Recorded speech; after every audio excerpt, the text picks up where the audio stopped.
Alright. Here's the train.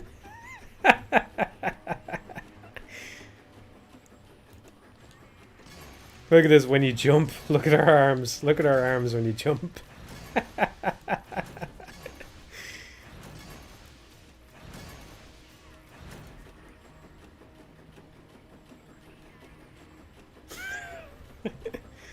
So yeah, you can become a train or you can ride the train. Whatever, you know? I'm no good with this thing. These are the wrong enemies for this as well. Slow them down.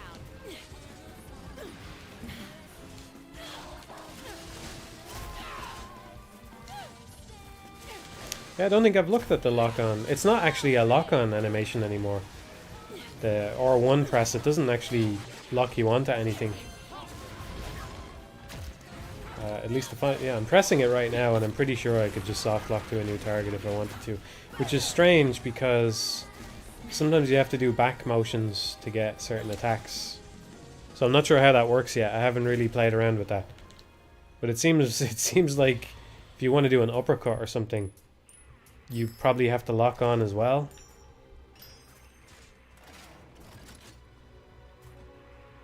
Well, she's got a lock-on thing for it.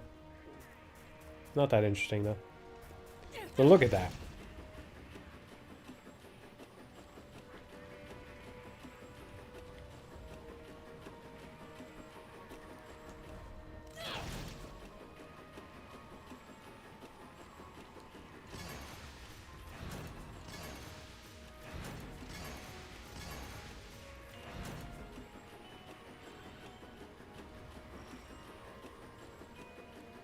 I do like the double tap, the Umbran Spear. I'm just going to keep calling them the Umbran Spear.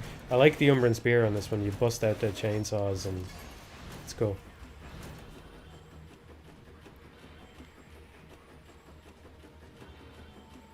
Try and show it here.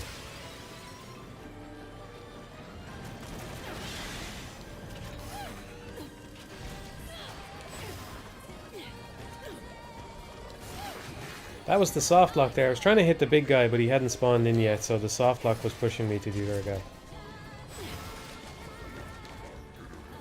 I'm not the type to ever complain about a soft lock, you know? I would never...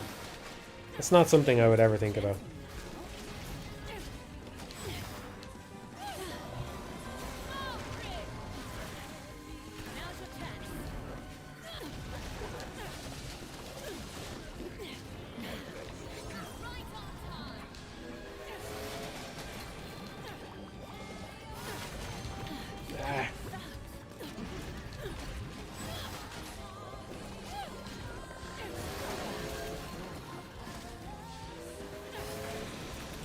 Does anyone know, actually, since I haven't looked at the God of War spoilers or anything, does anyone know if it still has the move assist stuff in it, based on the...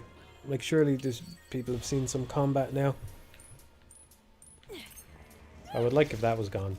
It was... I could be mistaken now because it's been years. It was gone on the highest difficulty, I think, in the original. It does. That's a shame. But even the enemies on the highest difficulty had that as well.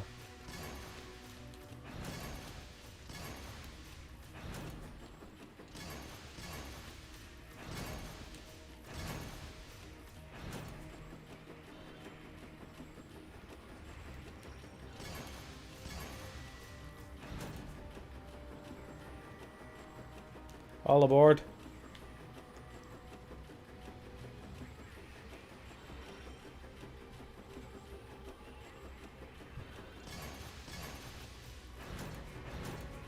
I didn't enjoy Viola.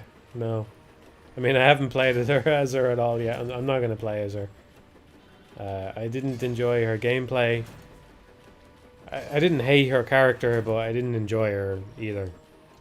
But I didn't enjoy her gameplay. Can't really imagine myself coming around on it either. Maybe, but yeah, I have a. I think this has happened on stream to some minor extent, but I do have I do have a bad habit. Like, I always try to be fair to games and give them a fair shake. But I do have, like anybody, I have bad habits. And I have a bad habit where when I'm not enjoying myself, I put less and less effort in. And I get stuck into this, like, feedback loop where the game, like, obviously I'm playing worse, and so I have an even worse time with the game. And it just kind of, like, snowballs into me not enjoying it sometimes. You know, this is a rare thing. Like, it's rare that it gets so bad that it really spoils my enjoyment or anything, but it happened when I was playing Viola. I just wasn't enjoying myself. And so I started playing way worse than I usually would. And then that made me enjoy myself even less, you know? I wonder if, I don't know if anybody else has this thing. Did I do that in the crash stream when I was on the bridge level? I'd well believe it, yeah. Yeah, I really, like, I really was not into it, and then I started having a bad time because I wasn't putting effort in anymore. And, like, I was playing on expert, so the game was being fairly punishing.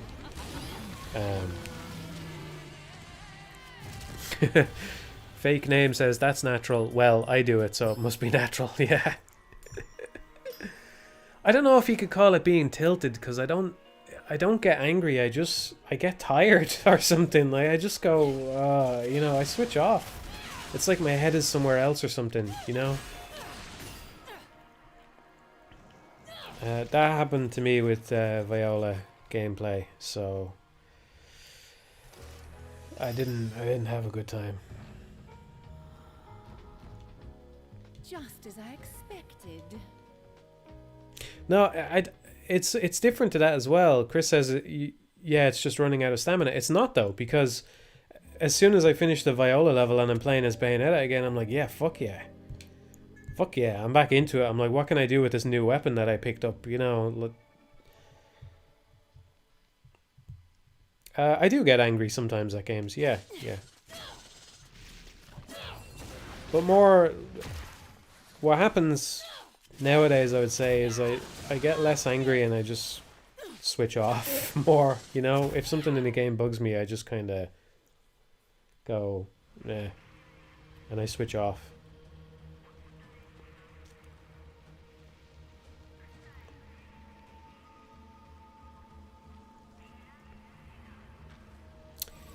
Someone says, can't wait for Project GG to be the true pinnacle of kaiju gameplay.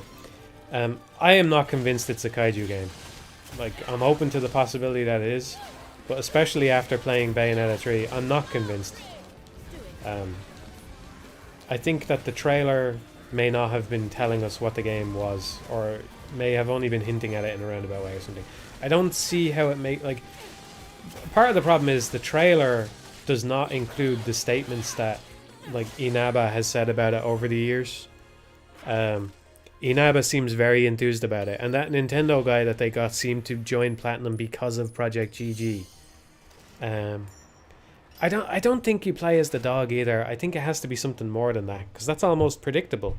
Maybe you do, but, like, you play as a dog in Okami, right? So that's not really all that new either. I'm not convinced it's a kaiju game. I'm really not. If it is, okay, like, it could be a kaiju game and it can just be really good, right? You know, I think the concept of a game matters less than the specifics. So if the specifics are good, cool. Like, we have a great game on our hands, you know? I'm just not convinced it's a kaiju game. I think it would be very strange if it turned out to be a kaiju game now, after Bayonetta 3. Because for those who haven't played it, there's so many fights in it that are just, like, big scale, you know, your demon versus the enemy demon. They're not really demons, but, you know, your demon versus the enemy demon. There's a bunch of that shit, right? You probably knew that without even playing it. Or this even, right here, you know, the demon slave feature. So yeah, I don't know. I would be amused if it turns out that it's not some kind of Ultraman game, or it's not an Ultraman game in the way people think, you know?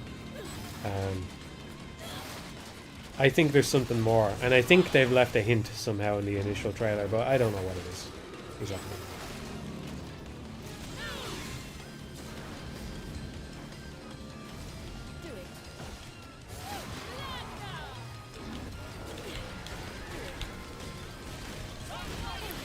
This slam move seems kind of overpowered from the clock tower. There's right when you get the clock tower, there's a fight against. It's like an optional fight against Valiance, and I just fucking slammed the clock tower on him over and over again, and he couldn't stand up.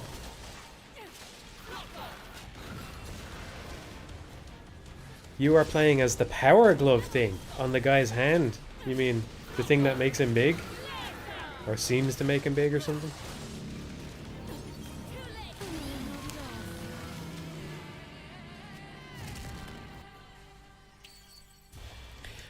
My point is maybe... what if in... You are the kaiju in Project GG and you are destroying buildings? No, nothing... Like, there's no big budget games that are like that, but there's a lot of smaller budget games that are like that. Probably even as recent as the PS4 era. You know, they tend to get more attention in Japan, I'd say. But you can probably find some relatively low budget game where you're Godzilla and you just destroy a bunch of buildings. And there's definitely old sprite-based games that are like that. You know, or versus games or whatever. Rampage, yeah. I think there's one called King of the Monsters as well. It's an ActRaiser style city sim where you rebuild a city after it gets destroyed. Yeah, because of the ActRaiser thing. Maybe. Maybe. I don't think it's that, but you know, I think it's some kind of action game somehow, but I don't know. I think it would be strange. I think, like, again, the game itself can be fucking amazing and 10 out of 10 or whatever, even if it's just a straight up kaiju battle game. But I think conceptually it would be a little bit disappointing for it to turn out to just be a kaiju game after Bayonetta 3 has toys with this idea so much, you know? It would be like, okay, right, they're just building on what they did with Bayonetta 3. It seems like it's not that, you know? So I'm interested. I'm more interested than ever now on the heels of Bayo 3, what the fuck it actually turns out to be.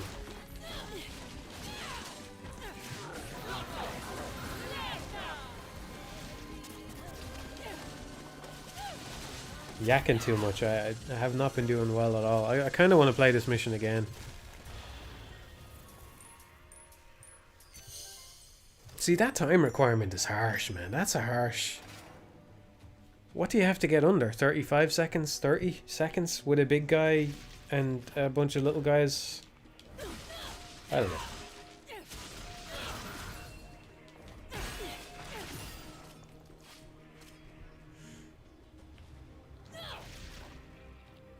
No, we don't know what platform Project GG is for. I think all we really know about it right now is that they're probably going to reveal more around E3 next year. That's when they hope to actually show it, I think. I'm just going to play that chapter again. Doesn't really matter what I'm doing, right? I don't want to show later chapters in the game if I can avoid it. I know it's your own fault if you come into the fucking spoiler labeled stream and see a spoiler, but try to be nice to people.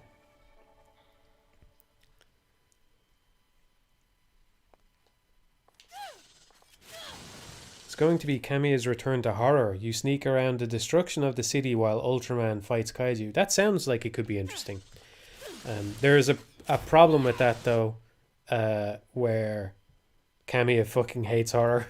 He hates horror. So I don't think he would voluntarily go back to making horror. He really seems to hate horror stuff.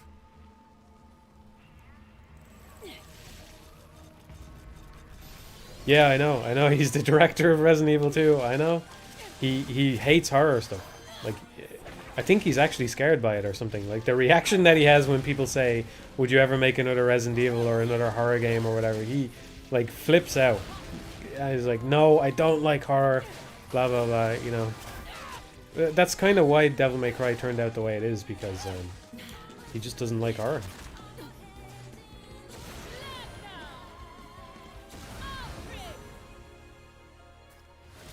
Okay, I don't know what happened there. I gotta stop using the clock. I love it, but it's kind of hard to keep the combo going with it. Look at that, under 30 seconds, still gold. Come on now. Come on now. That's a bit much, don't you think? And you're asking more combo out of me as well at the same time. I think part of the problem here is that they actually save your best medal for every encounter now, so Yeah, he played Resident Evil 2 Remake, and I would bet good money it's the only horror game he's played in the last 10 years.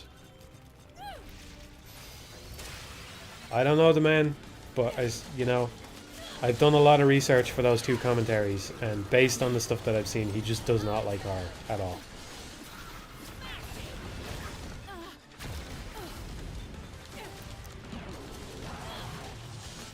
Yeah, he played the Resident Evil 2 Remake, and there's a video on one of Capcom's channels or something where he discusses it with the guys that remade it.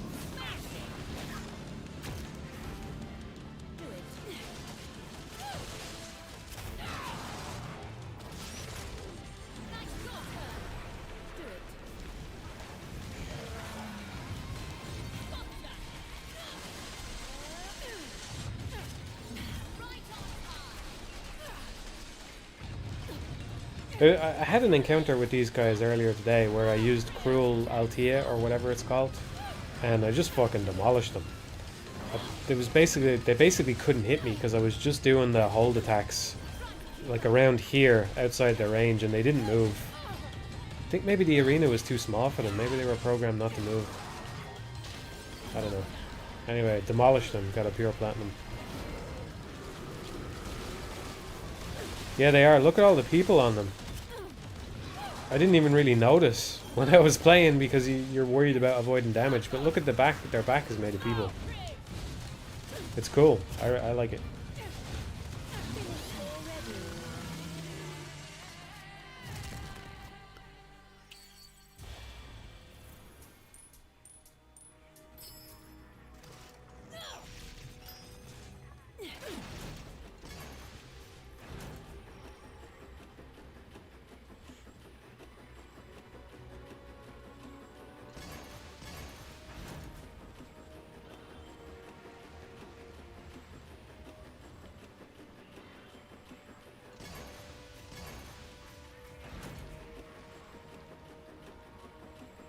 Yeah, I would say that I don't like the enemy design visually as much as 1 or 2, but I think they're a nice complement to the already existing stuff.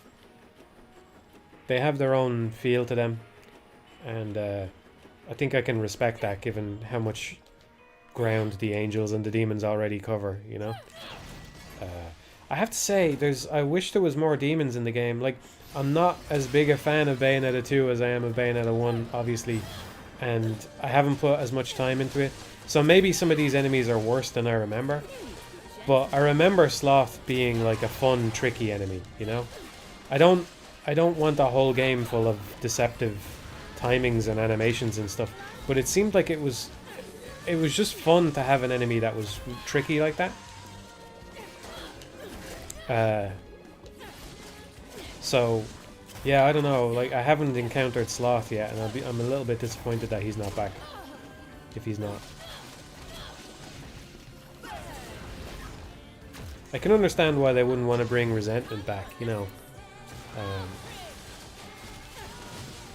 I don't know. But Sloth is the big missing enemy. I think that sticks out to me. Very cool visual design on it as well, at the very least. Like, I don't even know if Sloth is fair. For all I know, it's not even fair. Like, sometimes it seems like it does hit within maybe human reaction times. But it's just, it was a great concept, well executed. So.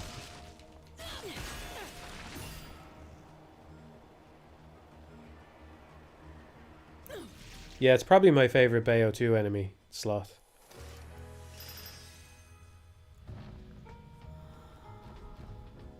Just as I expected.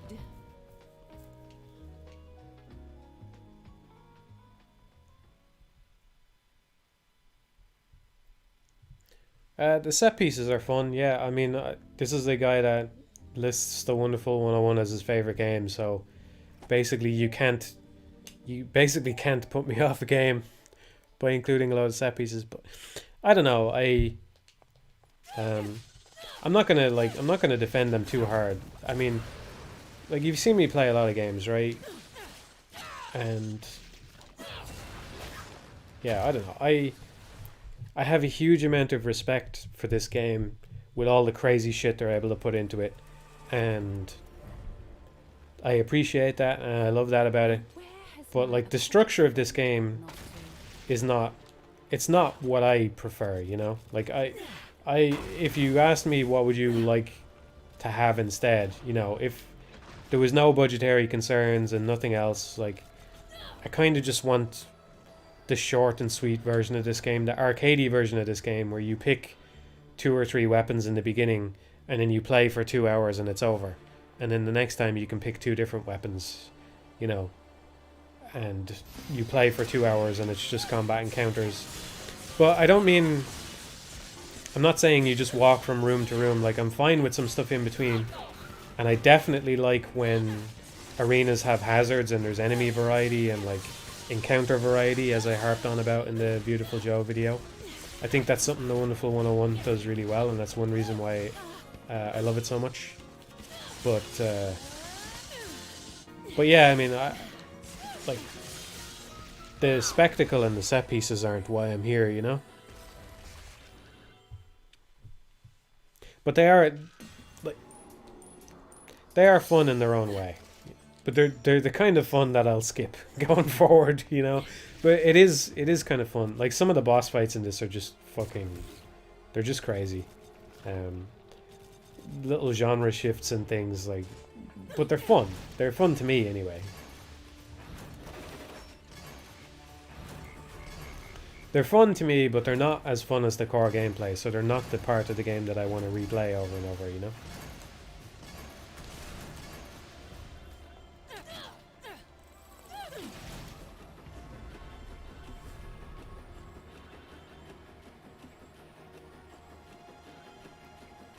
Bayo 3 mod when? What would you change? Do you know, actually, I thought about doing a mod for fucking Persona 5 Royal is out on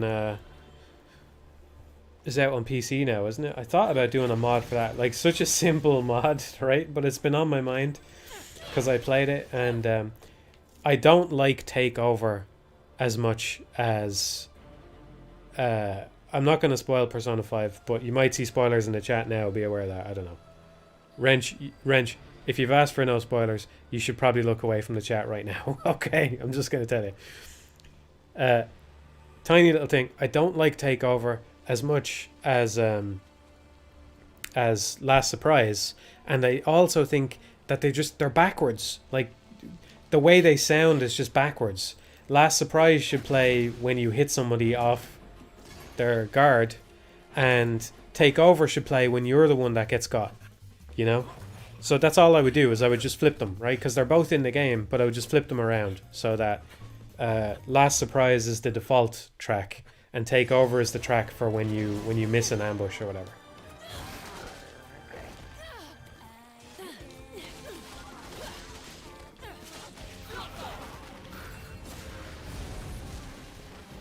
Yeah, Takeover is just not, like, even now after playing Royal, which takes longer than playing like, I played Royal more recently than the original version. Obviously, I played the original version years ago, but I played Royal way more recently, and it takes longer because it's a much longer game.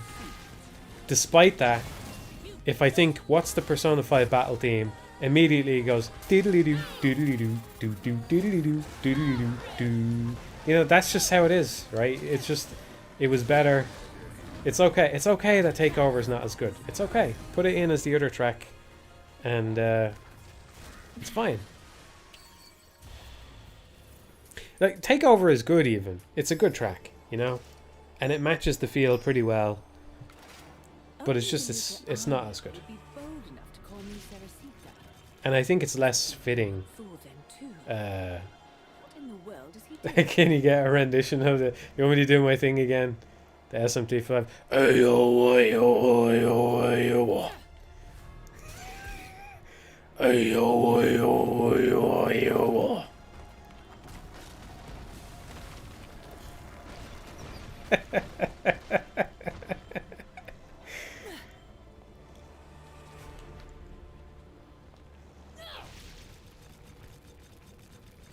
I love when that music kicks in. I love when that part of the track kicks in. Like, usually it means that the battle is going poorly or something, you know, or it's just being annoying somehow.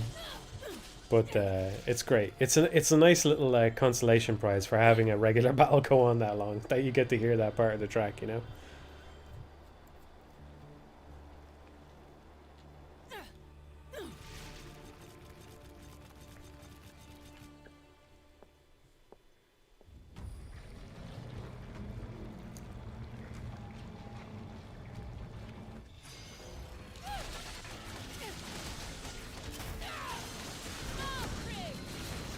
Oh, here's another thing. Okay.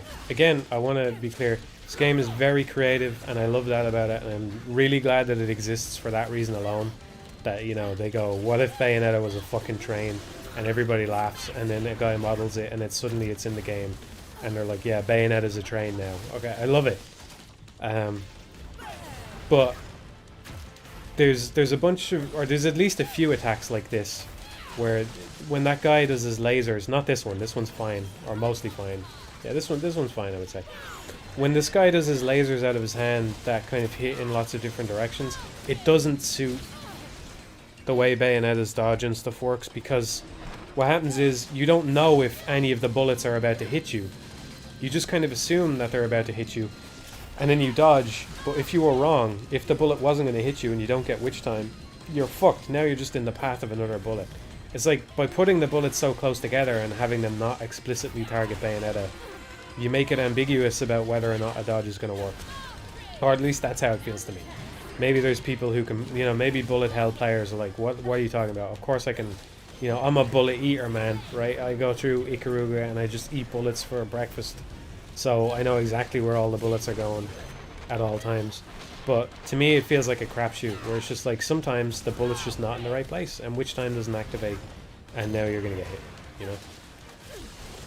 Yeah, the part where it shoots 100 bullets. Again, it's the kind of thing where you can't say it's unfair, because it's not.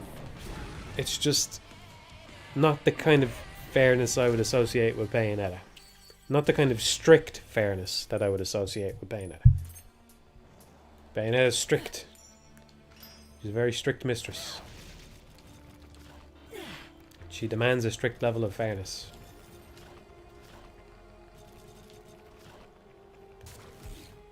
It doesn't work every time though, Gluteus. I mean, it hasn't for me. Again, I'm the same as anybody else. When I see that, I just mash dodge. But it hasn't always worked for me. So maybe you've just been lucky, or maybe you haven't noticed when it went wrong. But I reckon if you keep playing, you'll probably come around to my point of view on it. Oh, I don't want to do this thing. I did that already.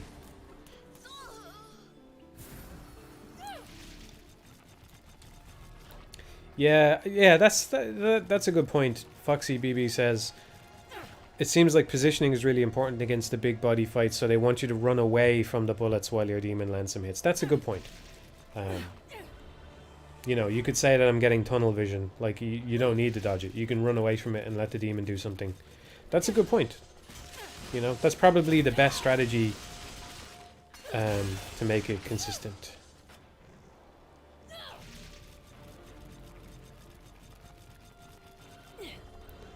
Maybe you're not mashing hard enough. Okay. You pure platinum the game on half the game on Infinite Climax. Okay, well, I'll try it. I'll just mash whenever that happens and I'll see. Maybe that's all there is to it. I feel like I've already been doing that though and it hasn't worked. Maybe I'm just not tapping it fast enough. I feel like there's a couple of other attacks along the same lines. Again, maybe you can just mash against them. But I don't think that's the only one that kind of bugged me in a similar way, where it's just kind of... Yeah, there's other ones, and I think the other ones are worse. There's that thing that's... I don't know what it's... It kind of resembles a Chinese dragon. That thing that walks and has two heads. And it shoots all the projectiles at you that look like people. Sometimes you just don't know if the projectile is going to hit you. That has a very similar problem.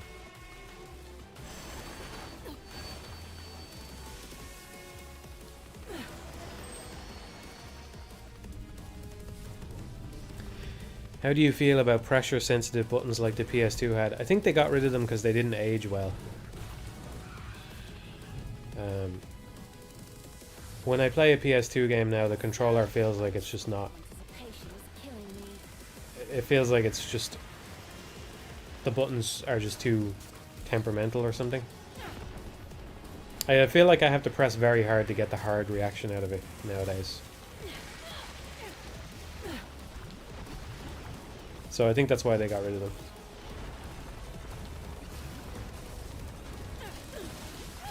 What's my favorite controller? I don't know. I really like the PS5 controller, except I'm pretty sure it uses those new types of sticks that get stick drift, right? You know, we were talking a little bit about the Switch 2 and the idea of them making a Switch 2. I really hope Nintendo realizes what a problem stick drift is and fixes it. Like, I can't be the only one that feels this way, that it's like, it's actually a thing that I weigh up in my mind when I think, do I want to play this game on the Switch or not? Because if I try and play it in hand, like, it makes me so much less inclined to play anything in handheld mode. Which of course just makes me less inclined to care about having a Switch version of a game, right? There's a bunch of you must feel the same way, right? It's got to be affecting so many people at this point. If it comes out, if a new Switch comes out, and people look at the analog sticks and realize they're of the same build, it's just like it'll dampen my enthusiasm for the next console so much. Like I'll know that before it comes out. Right, someone will get their hands on it, and one of the first things they'll do is they'll look and see if it uses the same analog sticks. And if it does, it's going to dampen my enthusiasm a lot.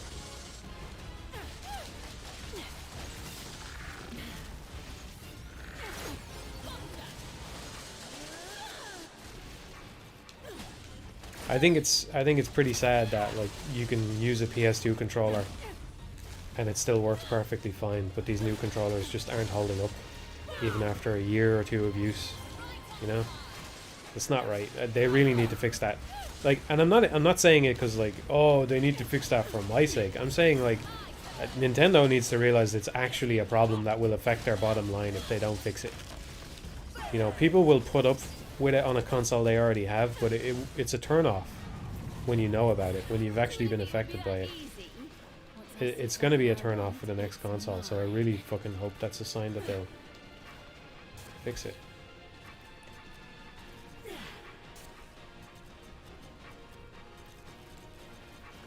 Yeah, I had that problem with the rubber on my PS4 controllers as well. It peeled off, or at least a good bit of it did. But at least the stick itself didn't drift. Or at least I never had any drift problems with it. I don't think that was a problem back then, because they used a different kind of sensor back then. Oh, fuck.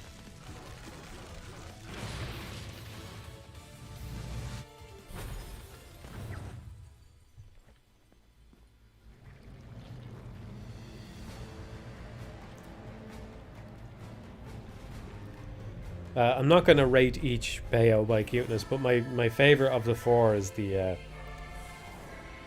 I won't name it, the fourth one, the one that has the cane. That's my favorite. The one that you get Abracadabra off. Partially because of Abracadabra.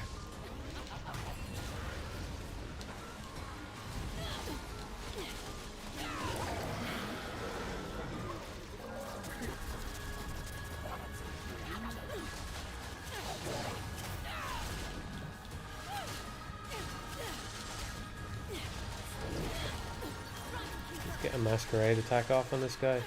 What? None of my strings are ending in masquerade attacks all of a sudden. No.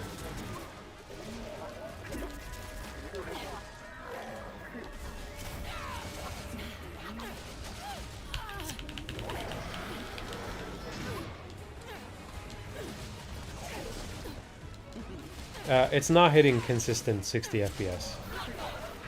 But I do think playing it, the performance isn't bugging me very much. I said this at the start of the stream, I won't repeat it very much, but like pause combos are going to be difficult to do on this version, or they are for me anyway. Or I just don't enjoy doing them when the frame rate is inconsistent, because it leads to an inconsistent timing. But for the most part, I don't think it hurts the game very much.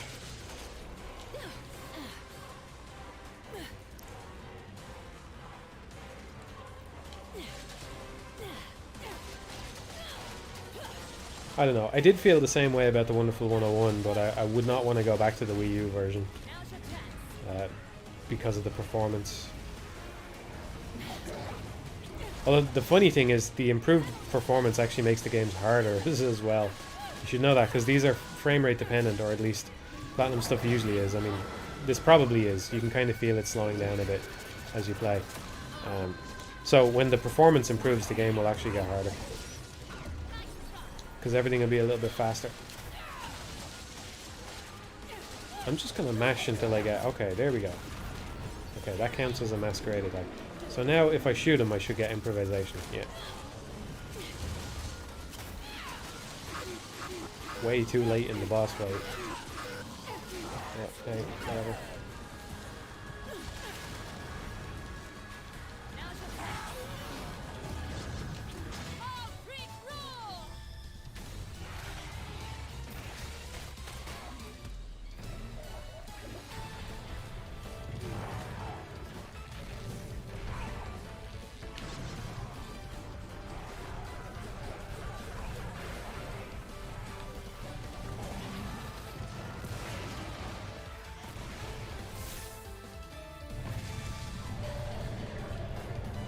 Yeah, I think people are being unnecessarily harsh on the visuals of the game. Like, I'm not going to say it's a looker, and I haven't compared it to Bayo 2, but it probably does look worse than Bayo 2. I think part of the problem is that, like, some of what's happening with this game is just stuff that you can't see in a screenshot, you know? You see it when a character animates, for example, when a character has like 100 fucking animations that they do that all need to be in memory, and like there's a lot more, and you know, you need to have 3 demons ready to pop out of the ground at an instant's notice. Like what? All those models probably have to be loaded, right? They can't just load them as you press the button. It's like, yeah, there's stuff that you're not seeing because it's a fucking game, you know? It's a fucking game that you play, and you play the game, and the game is the part that you care about. And if the game has to look a little bit worse for them to allow Bayonetta to actually summon her demons through gameplay, then I will favour the game that plays like a game and happens to look a little bit worse because it's actually a game. You know what I mean?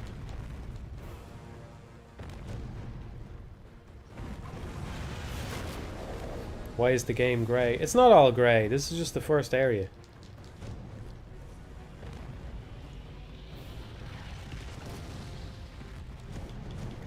Yeah, but sorry fellas, I got an early copy of Project GG. I should have said.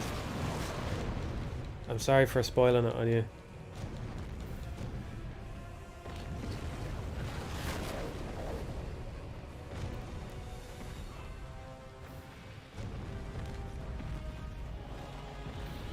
Can't believe Kamiya actually invented rock, paper, scissors. You know?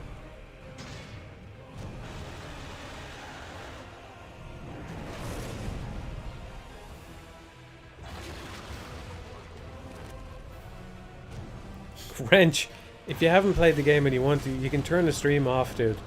You know, like, you don't have to watch the fucking stream, man.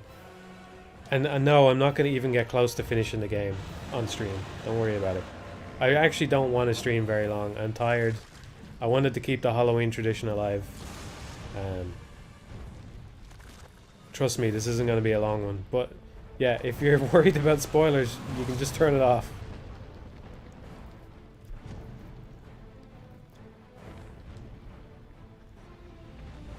Yeah, I've been working on it the whole time. Yeah, I'm sorry for misleading you all, but...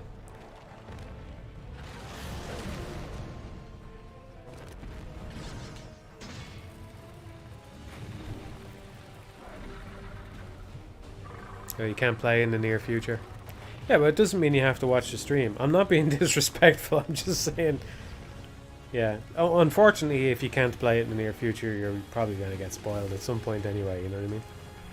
And honestly, it's the kind of game you'll still enjoy even if you do get spoiled, so it's not that big a deal.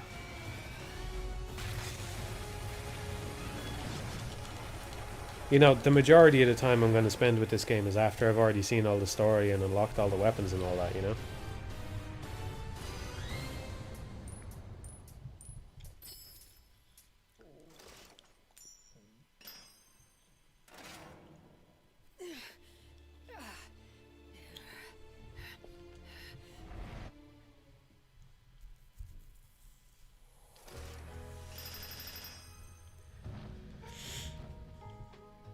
It's interesting. It's basically like if you just keep playing this game enough, you'll get pure platinum. I mean, obviously, you have to try, but man, it must be so much easier to pure platinum this game than the other ones because of the way it saves your best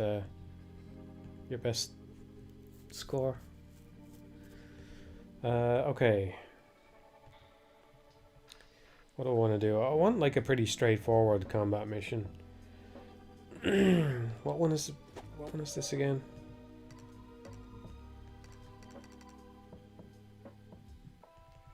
Yeah, well, I have a lot of pure platinums there. But then again, if I can get 3 more pure platinums, I'll have an actual full proper pure platinum trophy. So I'll try this one again. I don't actually expect to get it, but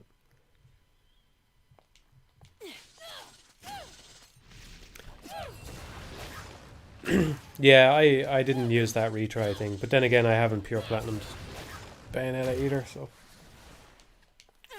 my piss poor reaction times are the main reason why you don't have a Bayonetta commentary to watch. Well, that and it would take many months of work, but if I could actually get footage of the game, that would be a big incentive to go and do it. I'm opening a little bag of Skittles. That's what that is, as a Halloween treat. I have a little bag of Skittles here.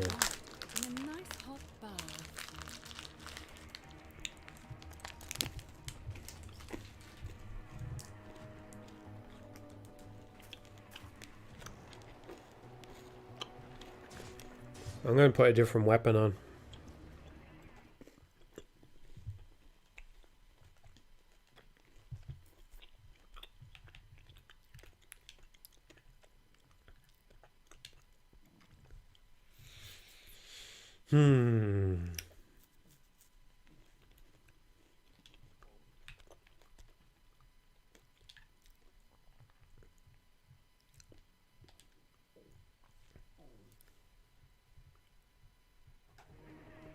Okay. Back to the cane, but I'm also trying the fans. Actually, I should put different demons on as well, because I've been avoiding using one of them, because I don't want to show it.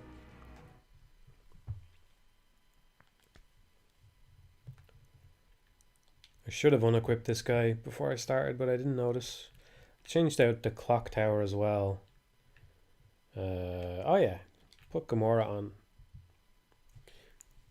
I like Gamora actually. I think he is a good fit because he attacks very slowly. It's easy to keep him active while you're active as well.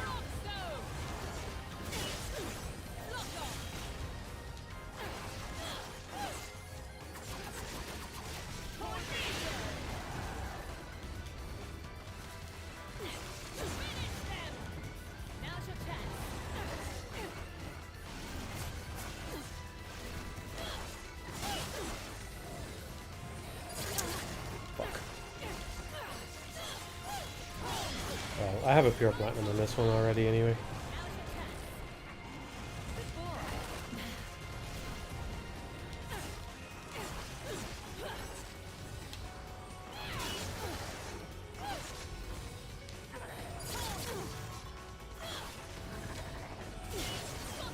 Just trying to see what the charge attacks on this are like. I haven't been using them.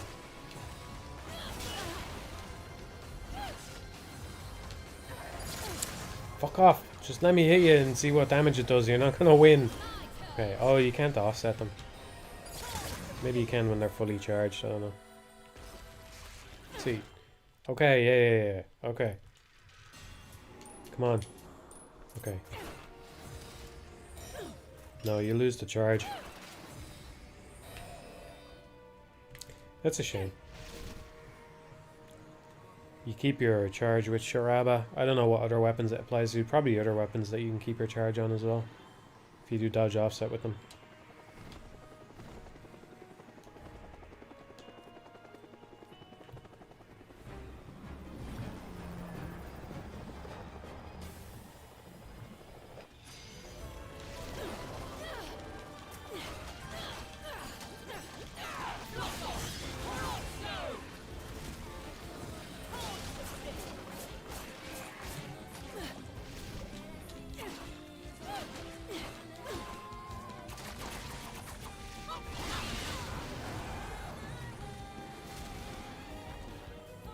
You've got a chance. Too late.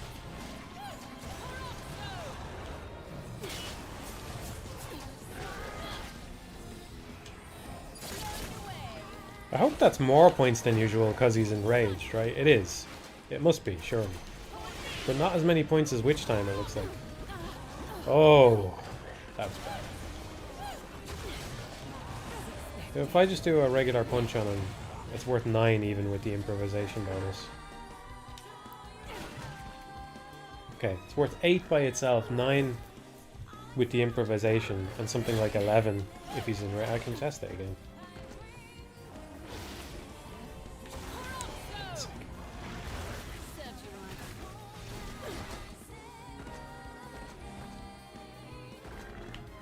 Okay. Right. So, presumably if I stack the improvisation with the rage, I get even more. And then if I stack Witch Time on top of that, I get even more. So really what you want is you want to enrage them, get the improvisation bonus, and go into Witch Time, and then you're getting maximum points for every action, probably. I don't think there's anything more you could stack on top of that. I must try out the auto rage thing at some point. That water tank looks useful. The accessory, I'm not going to do it now, but Getting close, though. Do it.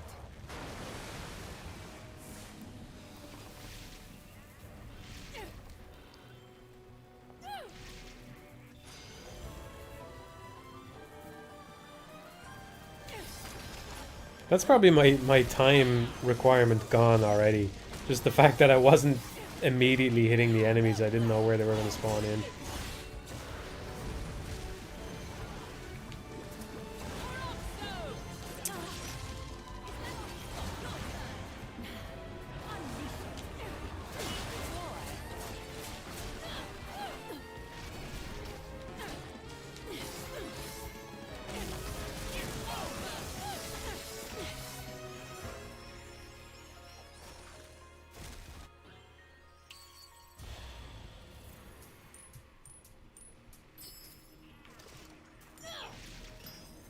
Been catching up on any reading lately? No, I haven't.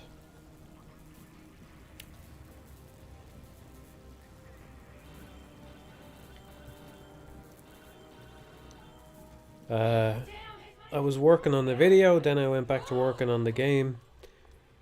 And that's all I do, is I work on the game and I play stuff.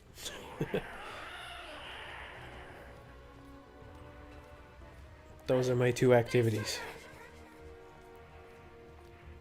I bounce between my activities to keep myself sane. Someone's having fun. At least Kitty's landed on her feet. Is there any way they could have let you equip more than 2 weapons? I mean, maybe, but they would probably have to cut other stuff. I could be wrong here, so don't take my word for it, but my understanding is that animations are heavy.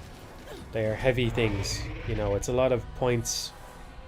It's data about how points move around, and it takes up a lot of space in memory.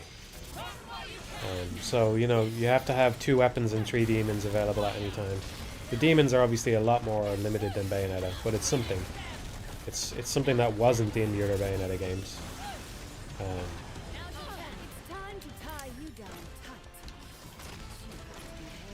So, yeah. I don't know. I think the reason it goes... The reason it is limited, like, if you cut a certain amount at any, you know, you can just get more weapons, right? It's just that how much do you have to cut before you get there? Who knows? Only Platinum can say. But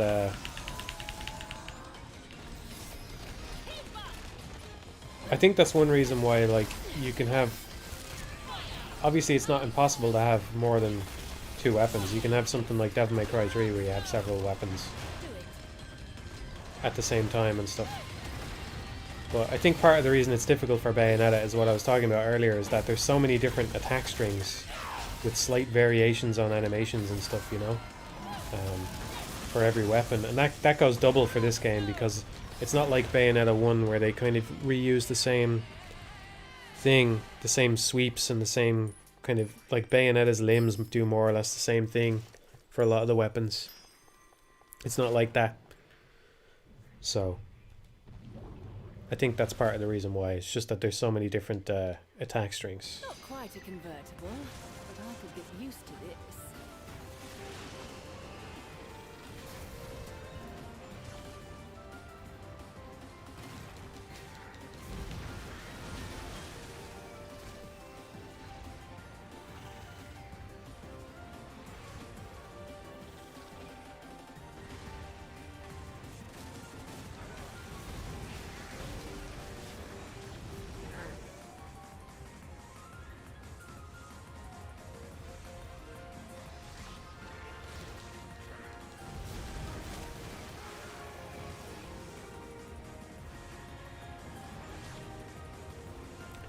Is the Wonderful 101 still more mechanically complex than this game? It's a hard question to answer.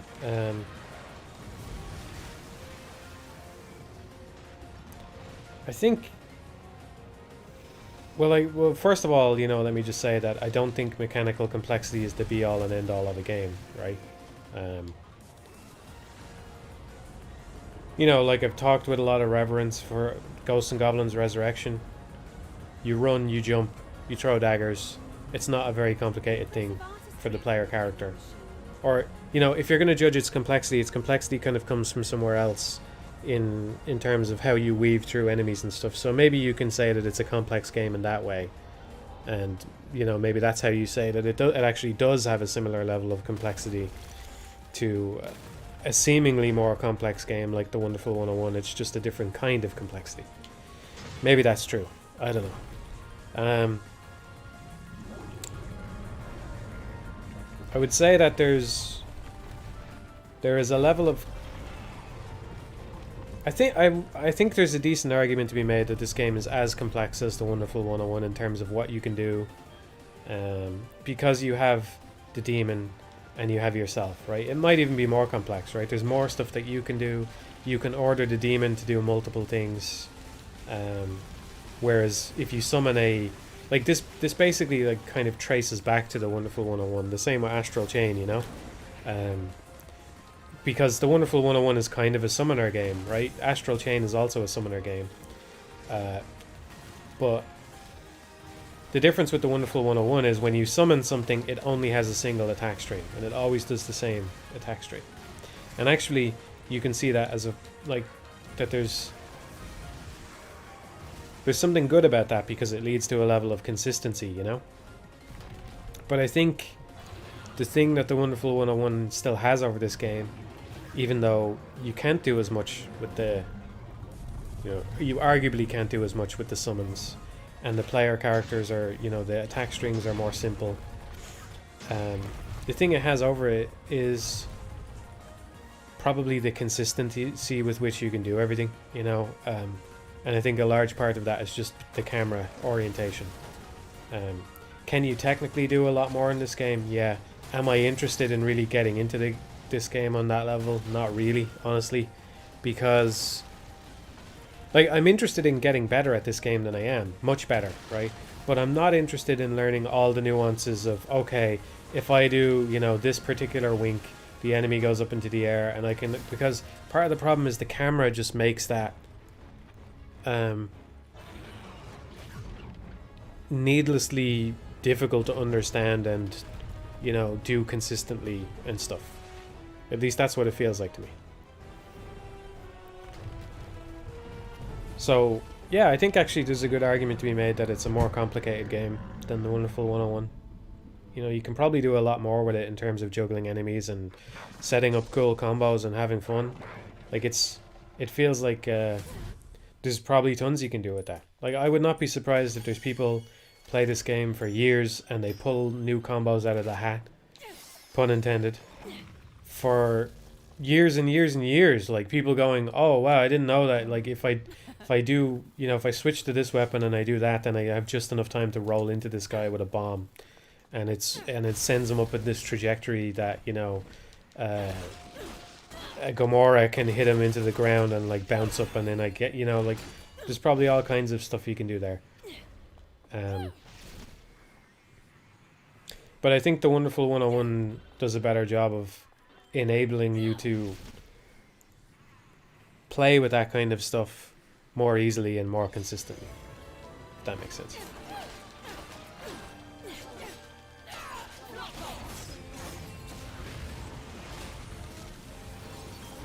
I made my contact sensitivity video, but I haven't made the camera video yet. I keep forgetting I'm not supposed to use demons on these guys.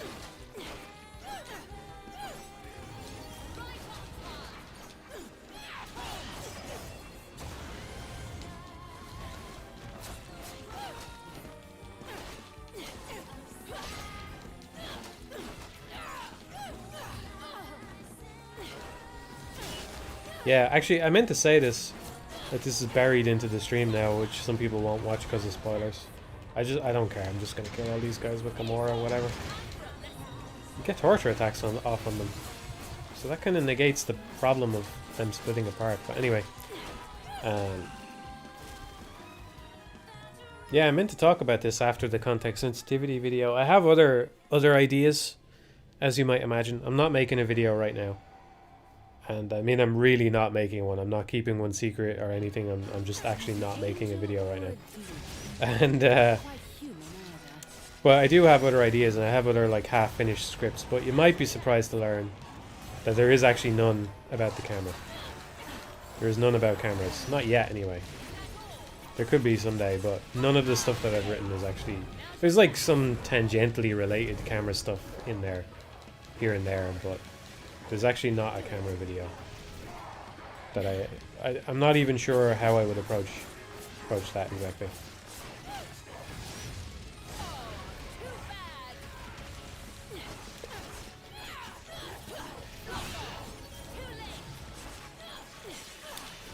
Is there a Ghosts and Goblins video? Yeah, I don't want to talk about like I just have a few half-finished scripts that need a lot more work. Like obviously, the context sensitivity thing was bouncing around in my head for years, as some of you noticed with the Symphony of the Night thing where it started, but it took a long time to get to the point where it's as polished and as... I don't want to talk about that video too much. I want to let it be what it is and for people to take it for what it is, but I had something in mind that I wanted, you know, like a level of quality that I wanted to achieve with it, and it took a long time for the script to get there. Like a lot of hard work, a lot of work that, yeah. Anyway,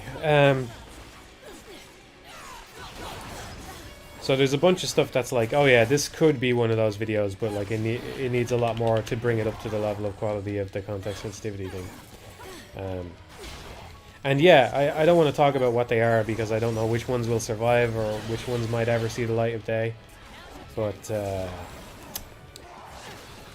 I was thinking that the Fuzzy Fairness blog that I did about Ghosts and Goblins could be a good one. So I wrote a little bit about that in video format instead. And I could see myself making a video about that. But like, for example, I think the gulf between that blog post and what the context sensitivity video is very big. Very, very big. Like it needs a lot of work to get there, you know? I'm doing way worse on this fight than I did earlier. I did a better job with it last time I played it. I think I nearly got a pure platinum on this guy once. Maybe I did. I think he hit me once. Not on stream, I mean like earlier today or something. I think he hit me once and it stopped me from getting a pure platinum.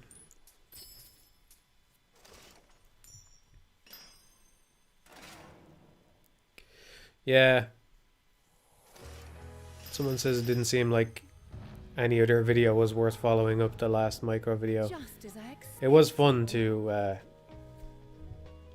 you know, think that could be the end of the channel and just end it with those words at the end of that video. like, comment, subscribe, but that alone is not a good enough reason to never make a video ever again, you know? Okay, I'm going to show an area that hasn't been shown yet, so if you're still trying to avoid spoilers, you might want to, I don't know, whatever. Yeah, I haven't really been using the Moon of Mahakala yet. You got to get more comfortable with the enemy attack animations before you start actually using it. But I have it equipped because sometimes it just unintentionally activates, you know?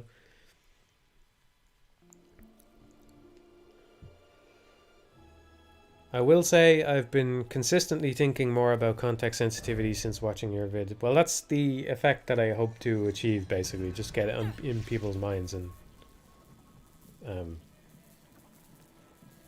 like broaden what people think of as context sensitivity, you know? So, that's good.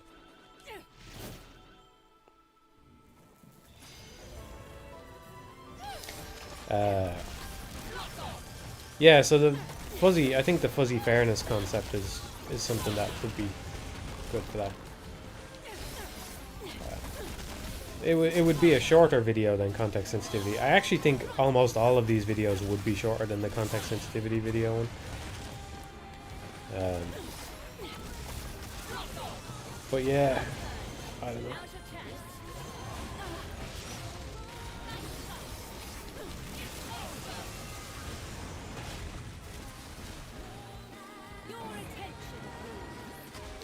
See, the hat is fun, but it just seems like unless you're using the basic attacks, you're setting yourself up for a dropped combo. You really want to pull the demon out and then do a trick, then do a magic trick.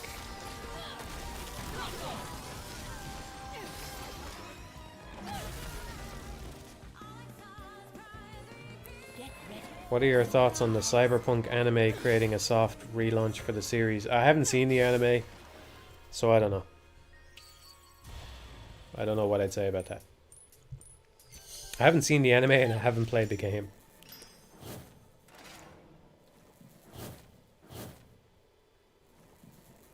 So, seems like a topic that's not for me.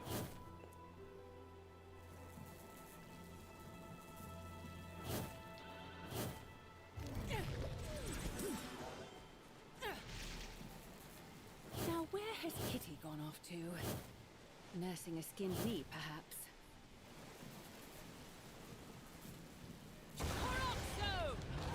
Now's your chance.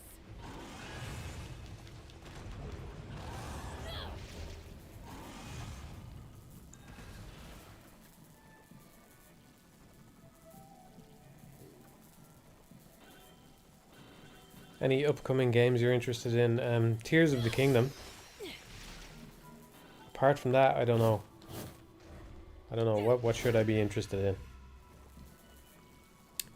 The fuzzy fairness writing is on the Patreon. You don't have to be a patron to read it. All the posts are public. But it's not called that. It's Project Beetlejuice Developer Diary. I don't know. If I had to guess, it's Developer Diary 4 or 5. It's basically, the post is mostly about Ghosts and Goblins Resurrection. And of the blog posts that I've done, it's by far the most like a video of any of them. It's very much just about a game and talking about the game and stuff like that. Assume you're still not won over on the Resi 4 remake. Did we not talk about that on... Was that not shown before the last stream? I suppose it wasn't. Yeah, I don't know. I'm not really looking forward to it. I mean, maybe it'll be okay, but I wonder what alternate reality awaits. I did watch the footage of it. Nothing about it really wowed me though. It just looks like Resident Evil 4, but with gameplay that's less game orientated and more experiential, you know. But I don't know. Could be fun. Like, being able to switch weapons in real time would be a nice improvement, you know. But if you got like all the enemy reactions and like the strategy of the game to accomplish that, then Resi 4 is a very precise game, so I don't know.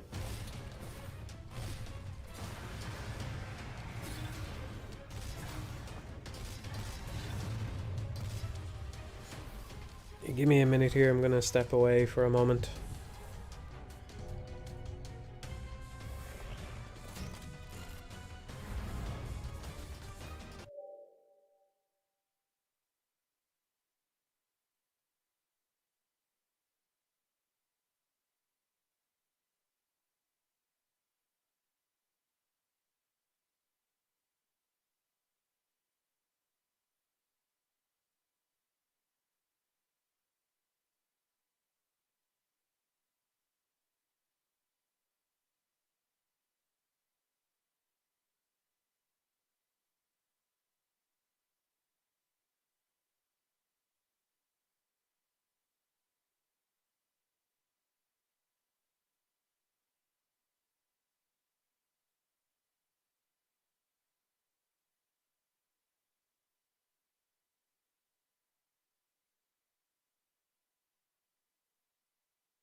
When I'm Okay, I'm back. opted for the little love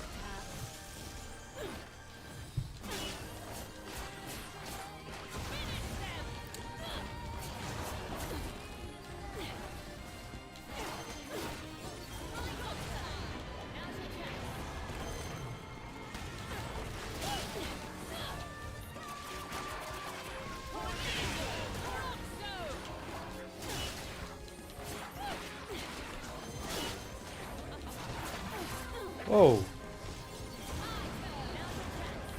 Which time duration felt very short. Talked about Tears of the Kingdom since the trailer came out. I don't know if I have. Yeah, I think so, a little bit, but I don't think there's much to say. I'm just, don't know, I'm happy it's being made.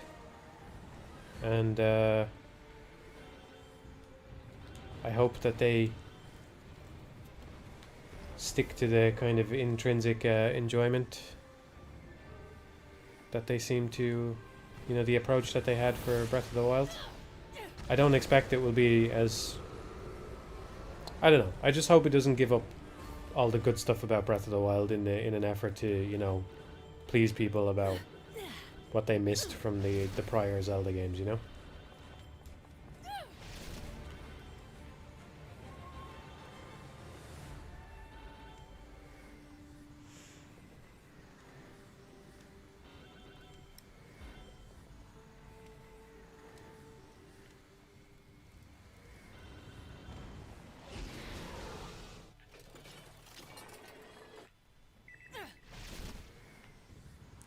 Oh yeah. There's nothing worse than unwanted guests taking root. Just have to stamp you all out at Yeah, once. this reminds me actually, if I'm gonna say anything, I think I've been fair to this game, like as I've discussed it so far. You know, even going as far to say that it has a lot of complexity with all of the demons and all the mix-ups and things you can do with all of the, like, you know, combining your demon and yourself and blah blah blah, and the weapons are fantastic. But this is just, I'm not saying it can't be done, right? I'm not saying that people can't use this and get good at it, but this is the kind of thing that really benefits from a fixed perspective, you know? Like, if you had a fixed perspective, you might even be able to make a whole game where you draw lines all over the screen, and it would be very easy to control, you know? And the camera would never get backed up against the wall. Things would always be visible, you know?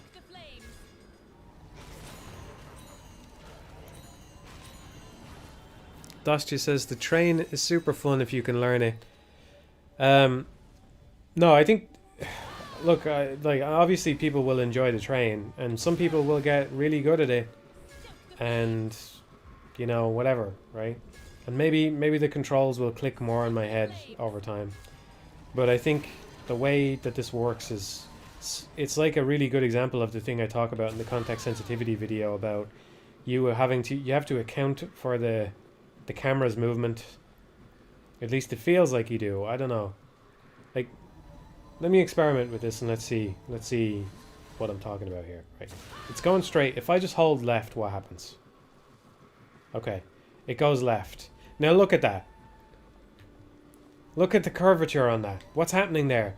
What's happening there is what's happening in the footage of Eco that I show, where I'm trying to walk in a straight line, but the camera keeps moving, so I'm like very slightly adjusting as I move. It's like that, except what's happening is if I just hold left, because the camera moves, the whole track skews as a result.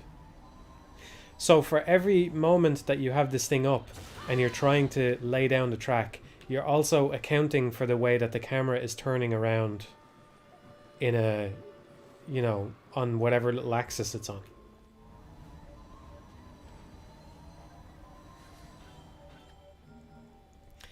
No, Astro, it's not in the Eco video, it's in the context sensitivity video. It's a clip of Eco in the context sensitivity video. That's how I remember it. I don't remember my Eco video very well. That's an example of it right there. I'm playing co-op with whoever it is that's controlling the camera. I can control it too. Maybe that's one way to do it.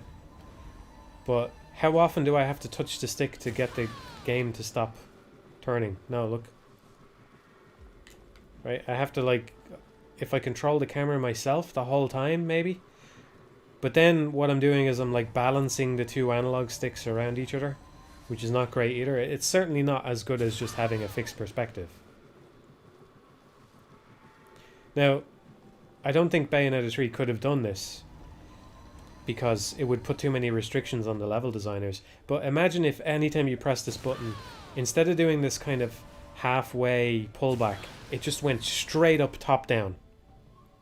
Like, just boom, directly over the arena, and you could just draw the line wherever you wanted. It would be very disorientating, because that's not the perspective the game is normally shown at, but it'd be much easier to use. My point here isn't that nobody can use this or have fun with it. I bet, you know, people will get a lot of fun out of this, right? I might even have fun with it as well. And again, I really appreciate how fucking weird it is. Like, it's just that it's so different from every other summon in the game. That's great. The game is just jam-packed with mad ideas left and right, and I love that about it. But personally speaking, I have no interest in mastering this, because I feel like what I'm actually mastering is learning the arbitrary behavior of the AI that controls the camera. So there you go. Anyway, dwelled on that way too long, but you probably all could have inferred that from the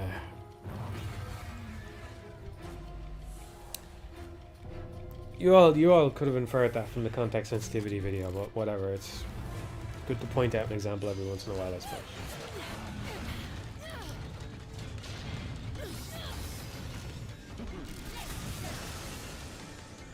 And by the way, I actually really like this enemy works well with the train.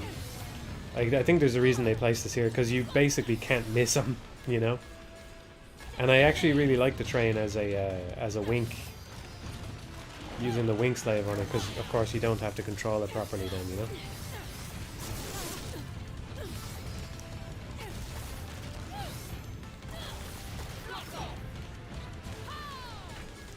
I wonder how much damage you can do if you loop through them like this twice. Quite a lot. Yeah. I am not saying the train is bad. I am not saying the train is bad. I am saying I do not want to learn how to control a train, because I'm moving around a camera that is moving with no input from my own, from myself. Using the baked-in moves that move the train for you makes the camera less of an issue. Yeah, there's some cool stuff there, like the loop-to-loop and stuff. The loop-to-loop seems really handy because it's basically just an easy way of hitting the same area twice. That's the cool thing about it. Not that it hits the air, but that it hits the same part on the ground twice.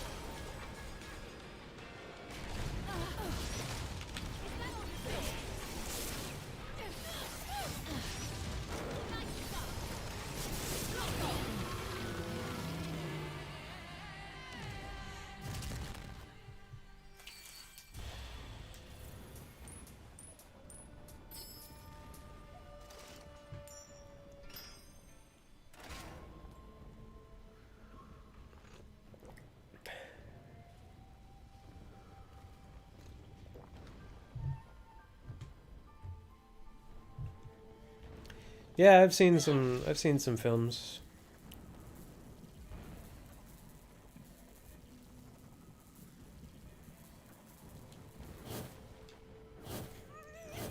Sorry, somebody asked, have you seen any films lately? I'm just trying to think of what ones I watched. I watched Everything Everywhere All at Once. That was good. A lot of fun. It was more fun than I expected it to be.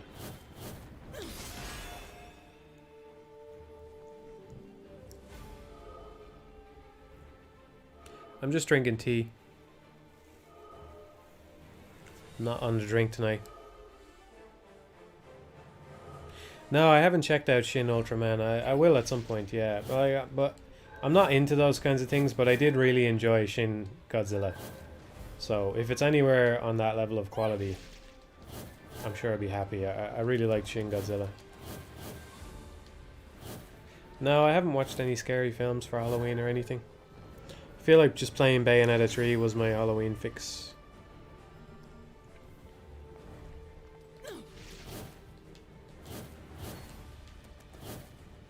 I gotta say, it worked out really nicely having the action editor video ready to go. And then Bayonetta 3 coming out, it was like great, you know. I just put out, you know, people can watch the video, people can see progress, they get like an hour of me talking about this thing, hopefully they get a better idea of what I've been working on, and now I go play Bayonetta.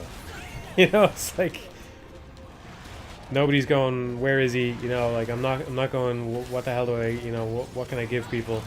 It's just, there it is. Bayonetta time. So I'm really happy with how that worked out. It was very enjoyable to play it. Not having it on my mind, you know?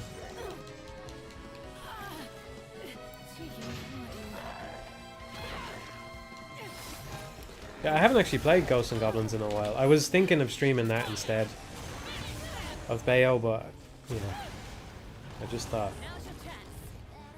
fuck it.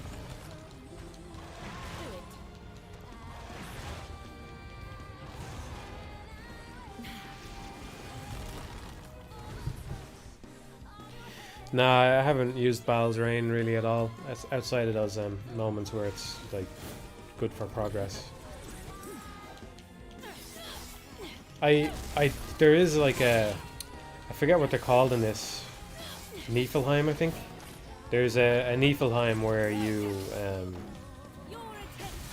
have to use it. So I did it for that. It seems cool. It's the kind of thing I like. I like stuff like that. Well, what I mean is, I just like that it has a different concept from basically any other attack in the game, where you just have to do this really arduous or time-consuming thing 4 times, and once you do it, then you just get to destroy loads of stuff, you know?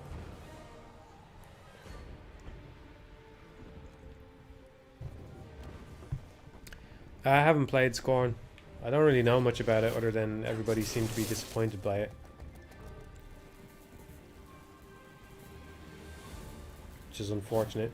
And people were expecting it to be a full-blown horror action game and it didn't turn out to be that or something. That's all I know. The aesthetic looks cool, and I didn't know what to expect of it, so I don't know that I would be disappointed by it. I'll probably give it a try at some point. Yeah. Exactly. It looks like the kind of thing I'd mostly just be playing for the atmosphere anyway.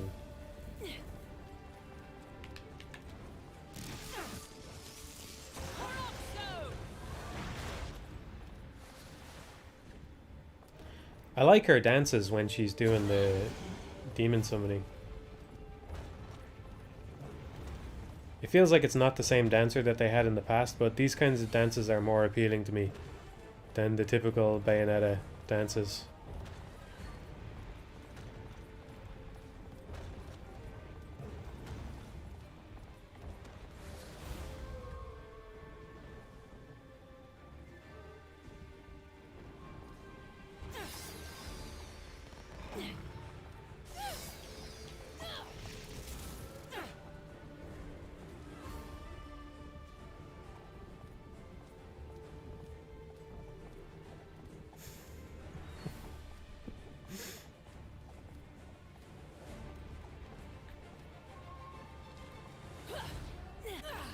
Barely been using the afterburner kick or anything. I've barely been doing any air combos or anything.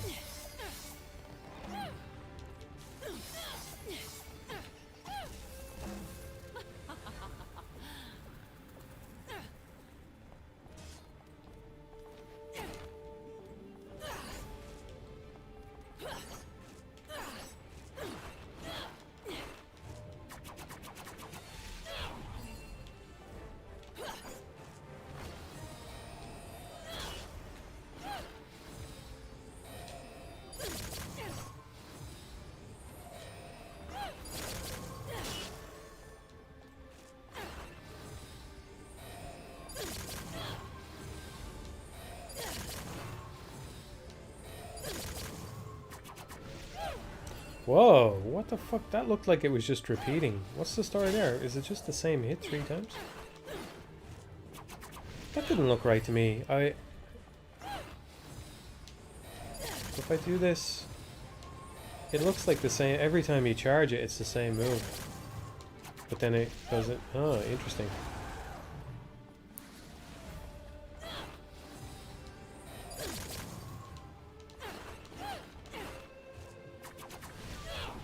Yeah, it's not ideal. I mean, I understand why it works this way, but it's not ideal. Like, ideally you would have her charge the fans in the exact position she is for that animation.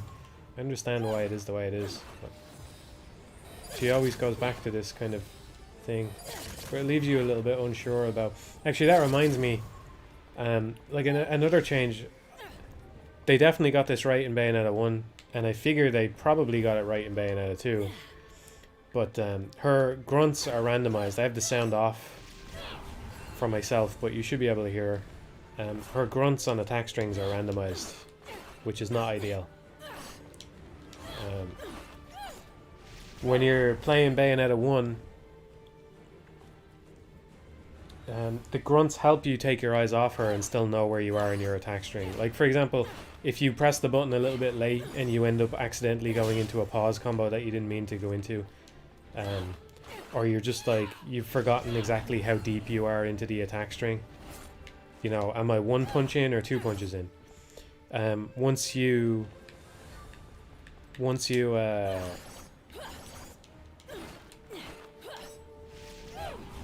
once you know the grunts, because they're the same grunts every time, then you know exactly where you are in the combo string. Whereas in this, if you do the same attack, you can get a different grunt each time.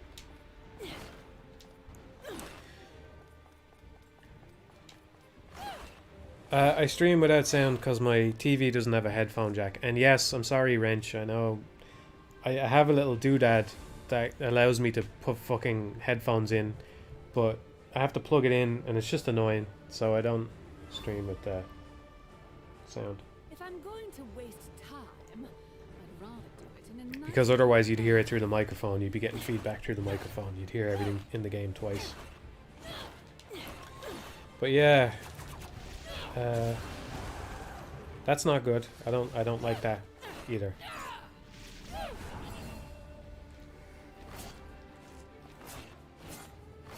It's strange to me that, like, it's a strange thing. You know, I don't know why it happens. There's other little things that are missing as well. And this is such a small thing, but in Bayo 1, if you twirl like this, a swirl effect actually appears over Bayonetta, just to let you know that if you press the attack button while the swirl is active, you'll get the 360 movement attack like that. Right, this attack happens because I did a 360 input on the analog stick.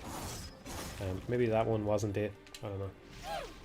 Okay, that is it. That's the 360 move for that. Interesting. But yeah, a little swirl happens, but there's no swirl in this one.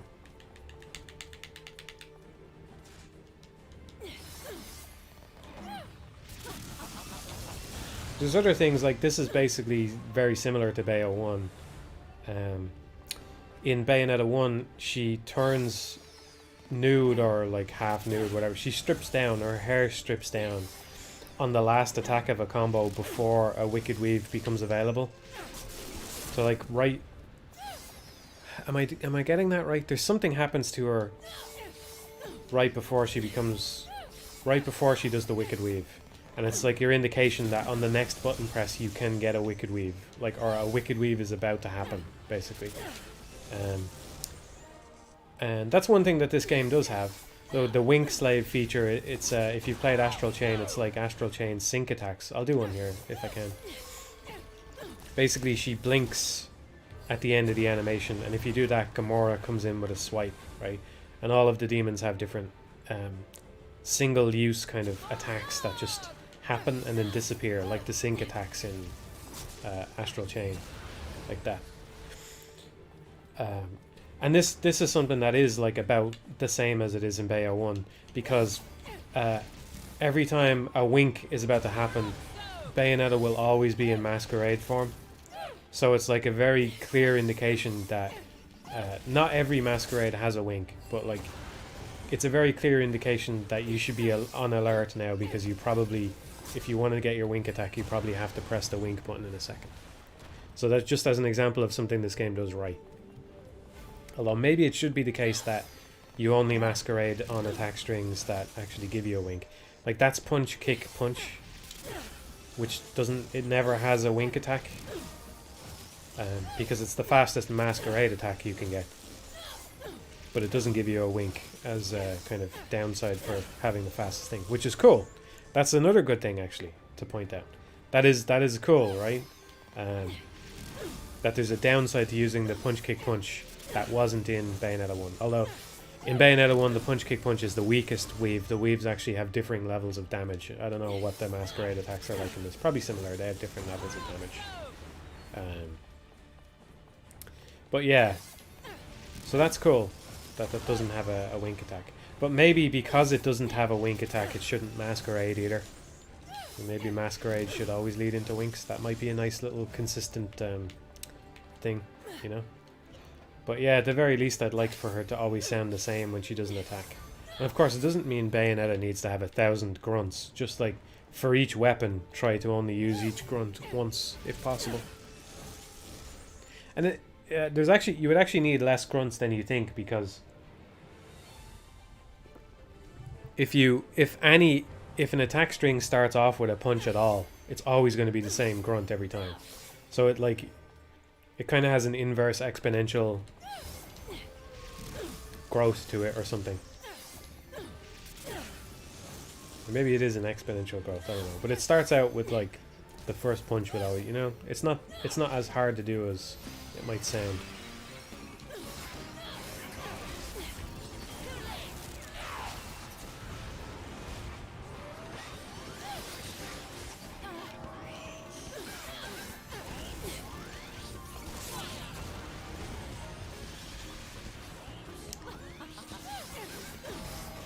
Yeah, the funny thing about Abracadabra is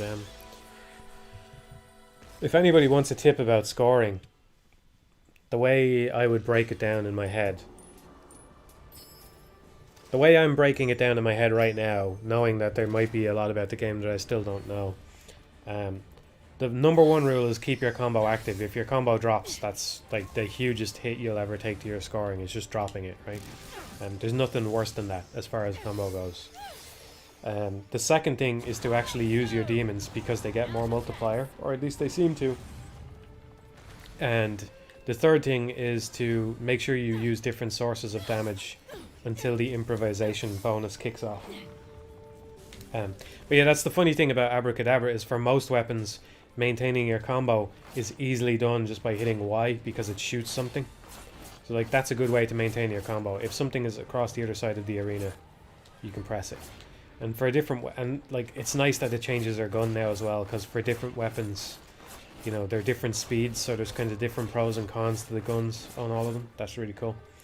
But for Abracadabra, it's kind of backwards. You don't actually want to press the shoot button because the shoot button usually does like some mad magic trick. It's a randomized thing that you pull from the hat, which takes ages to hit.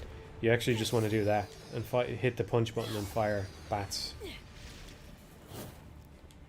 So it can kind of mess you up, because if you take my advice and you say that the most important thing to getting a good combo score is just not dropping your combo, your first instinct anytime your combo is about to drop is to just press the Y button, right? Or alternatively, what you can get into the habit of doing this, double tapping forward and or. Yeah, you have to buy this skill for every weapon, but the Umbran Spear technique, or at least that's what its equivalent was in Bayo 1. But yeah, you use the forward dash move to close distance and get another hit in, you know.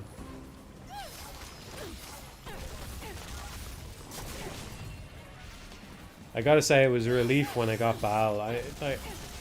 I'm pretty sure this is part of the reason why they gave her that rain move, is just so that people who would be too annoyed by the train had a way of skipping it. I'll try and do this with the train though.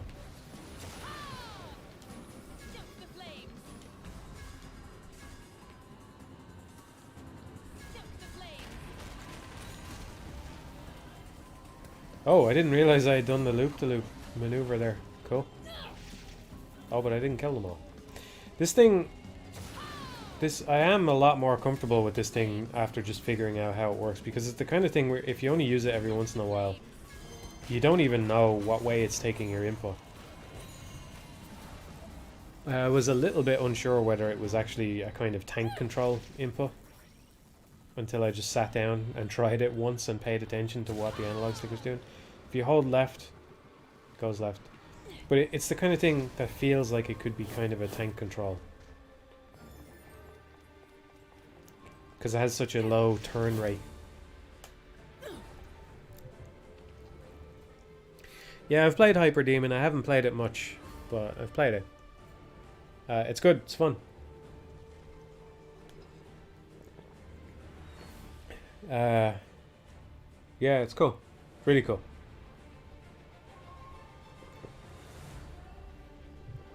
The vision thing really isn't a big deal, as I predicted. It's like once you're playing it for a little while, you barely even notice it anymore. It's crazy when you first turn it on, and then there was one point where, you know, I went to sleep or something and I turned it back on and I didn't even notice the vision thing. I was just like, oh yeah, this game has a weird vision thing. I think you saw me around 170. Yeah, that sounds about right. Yeah.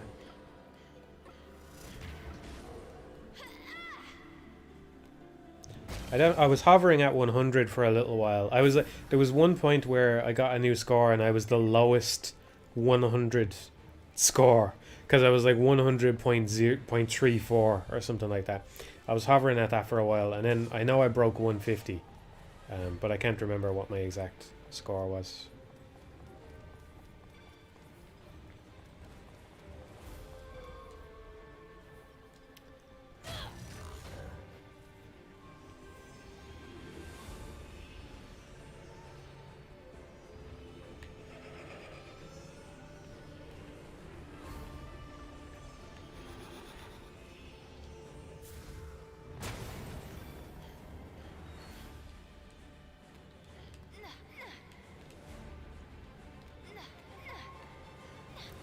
Yeah, I like this game a lot. I don't know if it'll have the staying power that one has for me, and I have been listing a bunch of things that I consider to be flaws as I stream it. But I really am bowled over by its creativity and sheer like lack of restraint and just madness that it is. That alone is just a huge positive for me, you know? What is it?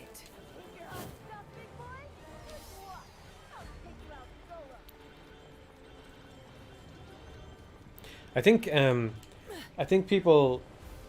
I doubt I'm the first person to make this comparison. I don't think I've ever seen anybody actually say it, but I doubt I'm the first person to make this comparison. About how Platinum feel a little bit like Treasure sometimes, you know? They feel like the modern version of Treasure sometimes. This is their most Treasure-esque game, I think. And I don't mean Treasure in the Alien Soldier kind of way. I certainly don't mean it in like short, arcadey game kind of way. But I mean like in the dynamite heady, what the fuck is going to happen next? Who came up with this? What is this game anymore? Kind of way. Yeah, it's the lack of restraint. Yeah. It's just crazy. Like and I love that about it, you know? It's very unrestrained in the way that Treasure games could be. Like Dynamite Heady, you know? Dynamite Heady is just, what the fuck even is this thing? You've no idea. You know, you play it and you just have no idea. And I wouldn't say Bayo 3 is as extreme as that game, you know, in those ways. Like, because it's not literally about a puppet. Okay, we're deep into the spoiler screen now, but you can become a puppet. You know what I mean? Like, it's that kind of game. One of the weapons, Masquerade, turns you into a marionette, you know? It's just... yeah, I just love how crazy it is. I love it for that. Even if I do, like, I just wish a few things about it were tighter, you know? Like, tidy up those enemy attack animations that I was talking about with the ranged attacks and stuff. You know, give me a little bit more time on the scoring system.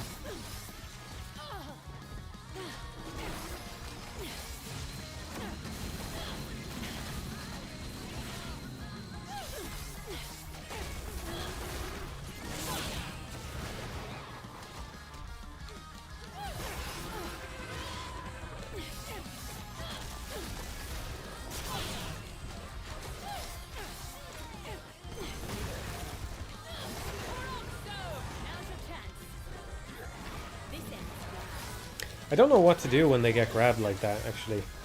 I'm not entirely sure what breaks it, whether you're supposed to attack or you're supposed to go into the summon mode and mash as the monster. I actually don't know what the right move to do is there. It feels like you should try to break the grab as Bayonetta. But I did that challenge where you have to grab people with Gamora, and it felt like you were supposed to... Like, sometimes they would fight back against the grab and you were supposed to go into the summon mode and press the thing. I don't fucking know. Whatever.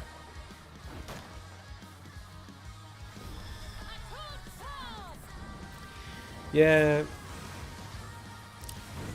Killer 7 is like... I think this is a different kind of crazy. Like, I'm not diminishing Killer 7 at all.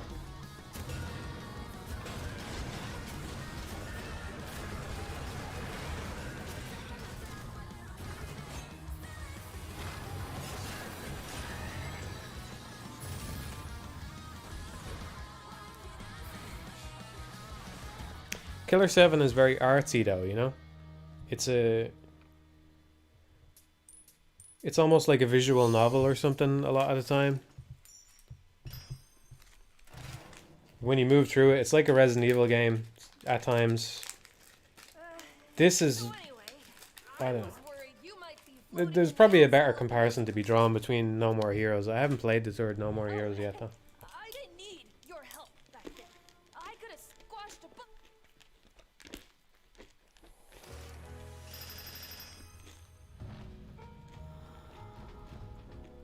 just as I expected.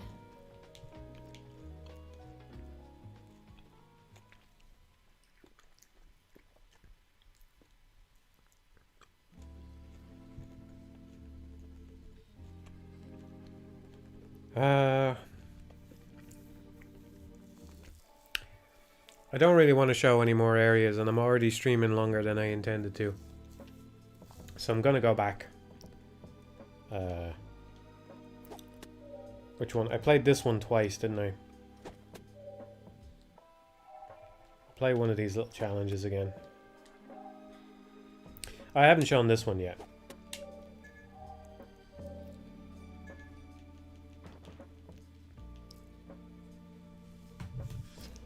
Yeah, well, I'm glad people agree that like there is some kind of difference between the way that they're both crazy, but there's some kind of difference in how it is. I don't know what it is.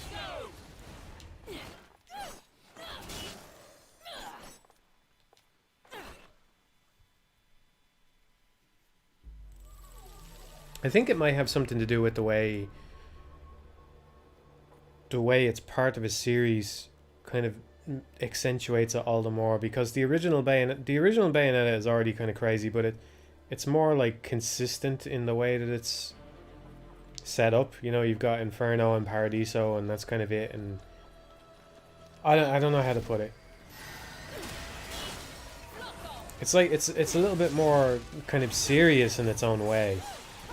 You know, like it's not really trying to do all that much thematically, whereas if you play Killer 7, it's like, oh, okay, right, like I'm being pulled into the weird world of, you know, schizophrenic killer or something. It's like, it's clearly trying to do something thematically, you know? Whereas with Bayonetta, it's just like, what crazy shit can we do next? You know, oh, Bayonetta's a train now. Okay. But like, but then also they use that to do, like, I don't know. They're not just doing it for no reason either. It's just they're trying to come up with cool ideas for gameplay and set pieces and stuff, and they're also just coincidentally doing the craziest shit they can think of. You know? Whatever it is, it's fun.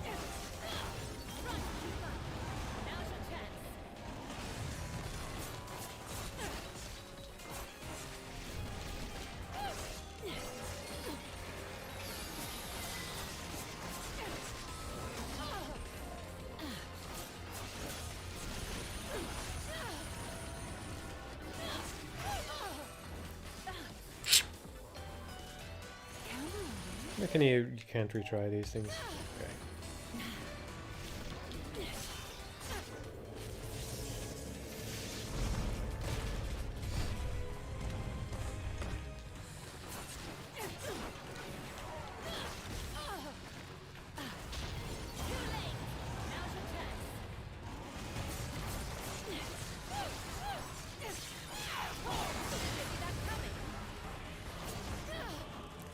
Oh.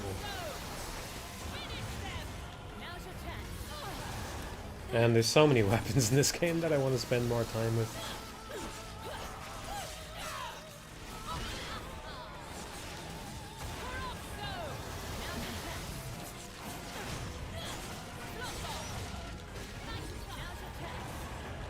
I think that is another way it's remarkable for me, because it's... I do tend, when I play games, I do tend to gravitate towards a low number of weapons and find other stuff not very interesting. For this, I'm just kind of interested in a lot of the stuff that's in it.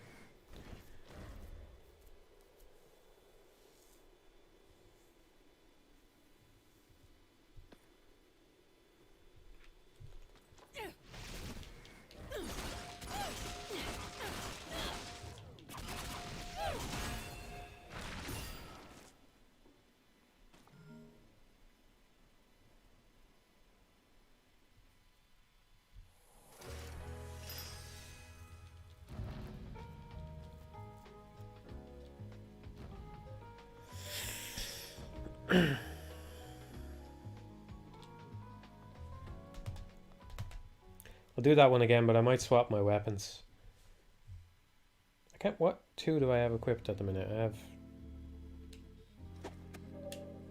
Yeah, the fans. I don't know about the fans. I really liked them at first, but the more I play with them, the more I think, I don't know.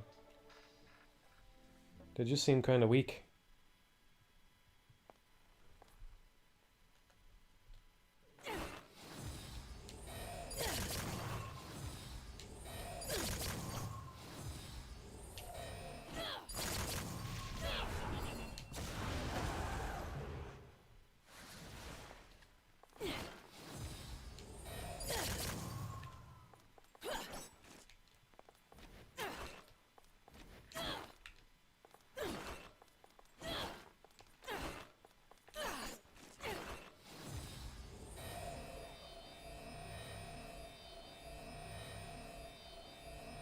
Look at that, is she not moving at all? Yep. Well, there's probably no challenges in this game about just staying in the air. I'm pretty sure the stay in the air ones have you actually kill... You need to kill the enemies. But look at that. She just doesn't move.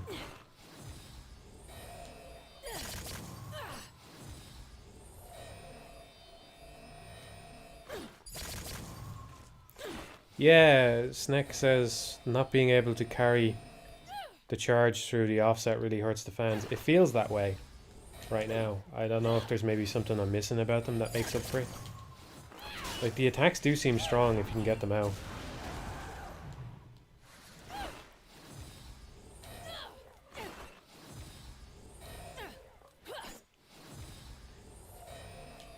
At least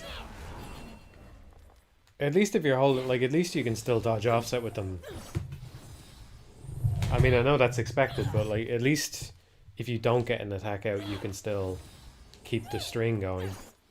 But your combo's gonna drop. If you do that time frame alone, like, let's say I dodge now, and then I try to get another attack in. Well, maybe. What happened there? So, wait. Oh. Oh, hang on. No, that doesn't... Oh, okay. There's something there, because... What happened... Okay, if you just do the fans one after the other like this... So wait, hang on. Let's say I end up cancelling...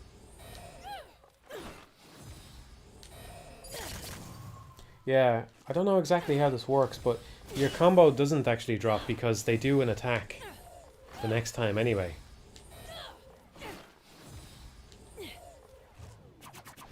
So, at least if you're forced to dodge, right after the dodge is over, if you're still in the enemy's range, your combo will keep going.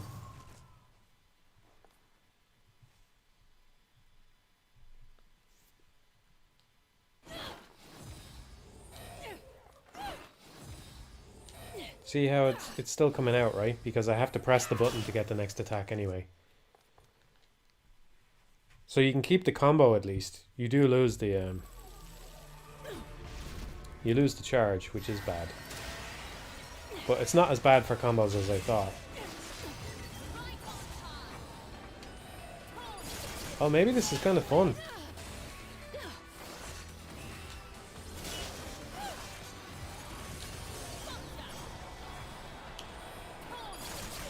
Oh, maybe this is actually... It feels like it kind of has... Once I realize this now, it does feel like it kind of has a different flow to the other weapons. That was bad there because I was out of range. So you really have to stay in range.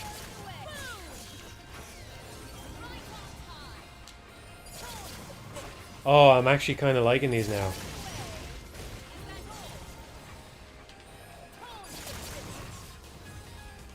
They actually feel a little bit like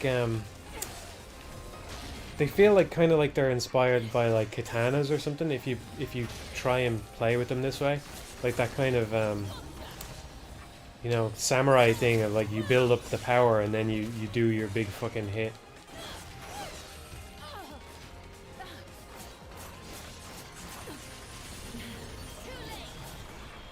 Yeah, I've come around on the fans now, playing them this way. They feel different to the other way. That's really cool. I want to play with them more now. I think I figured out how I need to use them.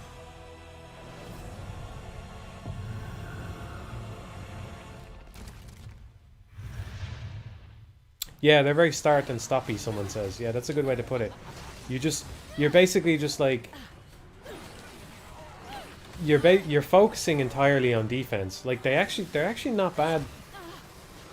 I think if you change your mentality about how you're approaching the game a little bit, they might actually be easy weapons to use, because you basically are just holding the button until you get the move that you want. If an enemy attacks you in the meantime, you dodge and you just try to start over, and you just keep trying to start over until you get the big charged hit that you want. Of course, this boss is not letting me do it. Okay, I'll go back to the chapter select. I'll try a different level.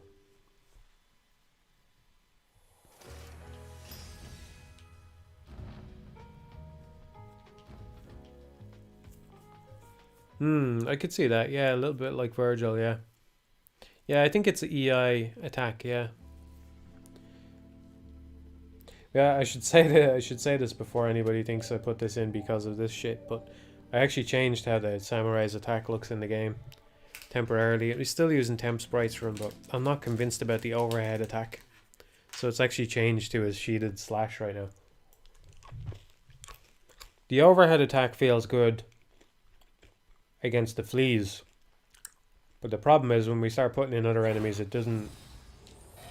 Like when you have a bulkier enemy and you're just barely clipping them with the sword, it doesn't really. I don't know.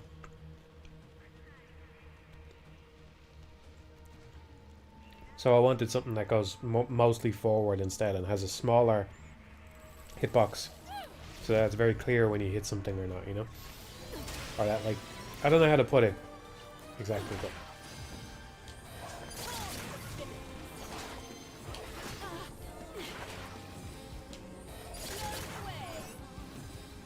yeah, that wasn't good there. If the initial slash after the dodge whiffs, you really need to do something. You need to shoot or something instead. I feel like since I worked this out, I haven't got good enemy types to use it on. Just give me a basic encounter.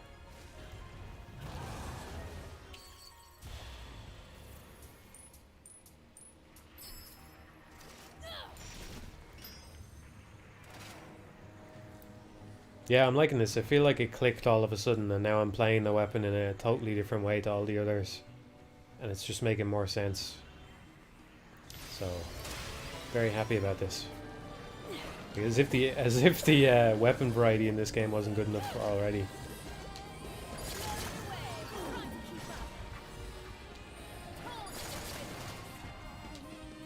Okay. It is easy to drop.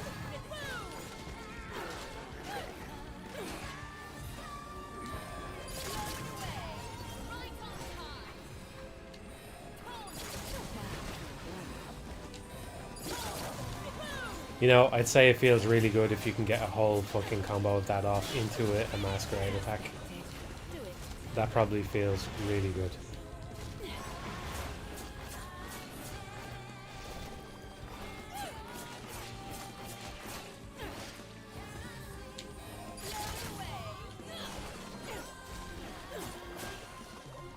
Yeah, I'm liking them now. I'm liking them.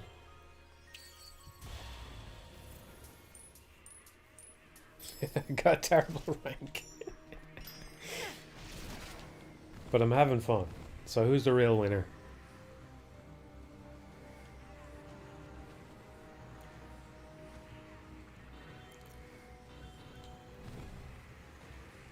I don't know why it didn't occur to me that, like, after you dodge, you would at least get a little attack in. So it's not all for nothing.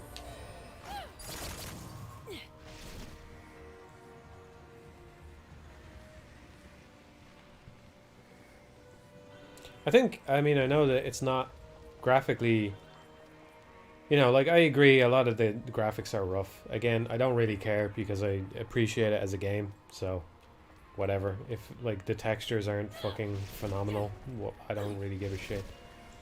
But some of the effects are actually really nice. I really like how the clouds look. I think they look great. Just they have a nice stylized quality to them with all the swirls and stuff, you know?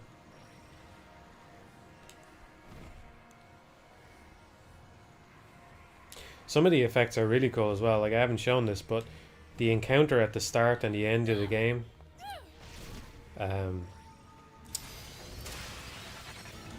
like the effects that they use there are really, really fucking cool, I think.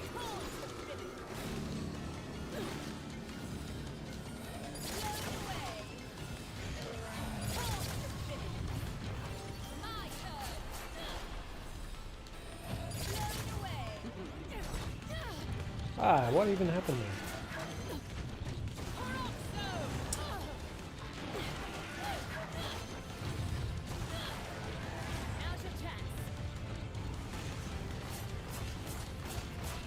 What am I missing? I haven't gotten a masquerade attack in. I need to just finish a string. And there we go, improvisation.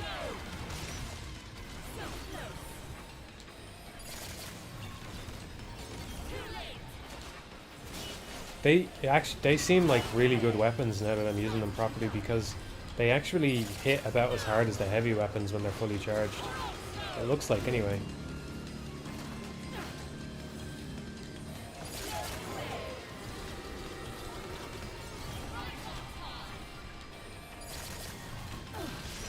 It's a little tricky to offset with them. But that's good. Don't want every weapon to be this easy to offset with.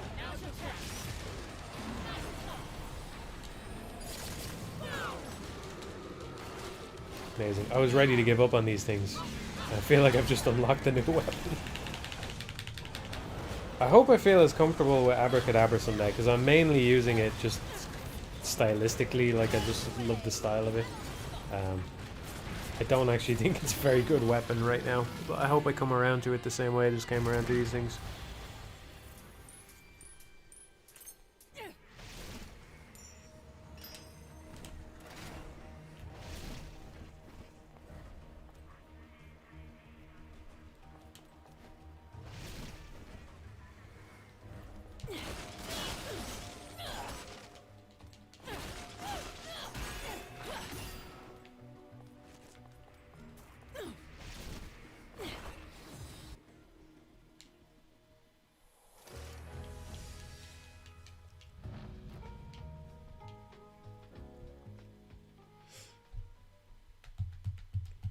It doesn't have any amiibo support. At least I didn't see any. As someone who has never bought an amiibo, I find amiibo prompts really fucking annoying. So I'm glad it doesn't have any. Every time I see an amiibo prompt, I just think, what is this gonna look like in 10 years, you know? Do we really expect Nintendo to make amiibos forever? And their leader's name is, you know, 20 years from now, you're playing this on the Switch 4, and because it's all done through backwards compatibility, hopefully, you're still getting fucking amiibo prompts for something that hasn't been manufactured in 20 years. It just seems like a bad idea for that reason alone, you know?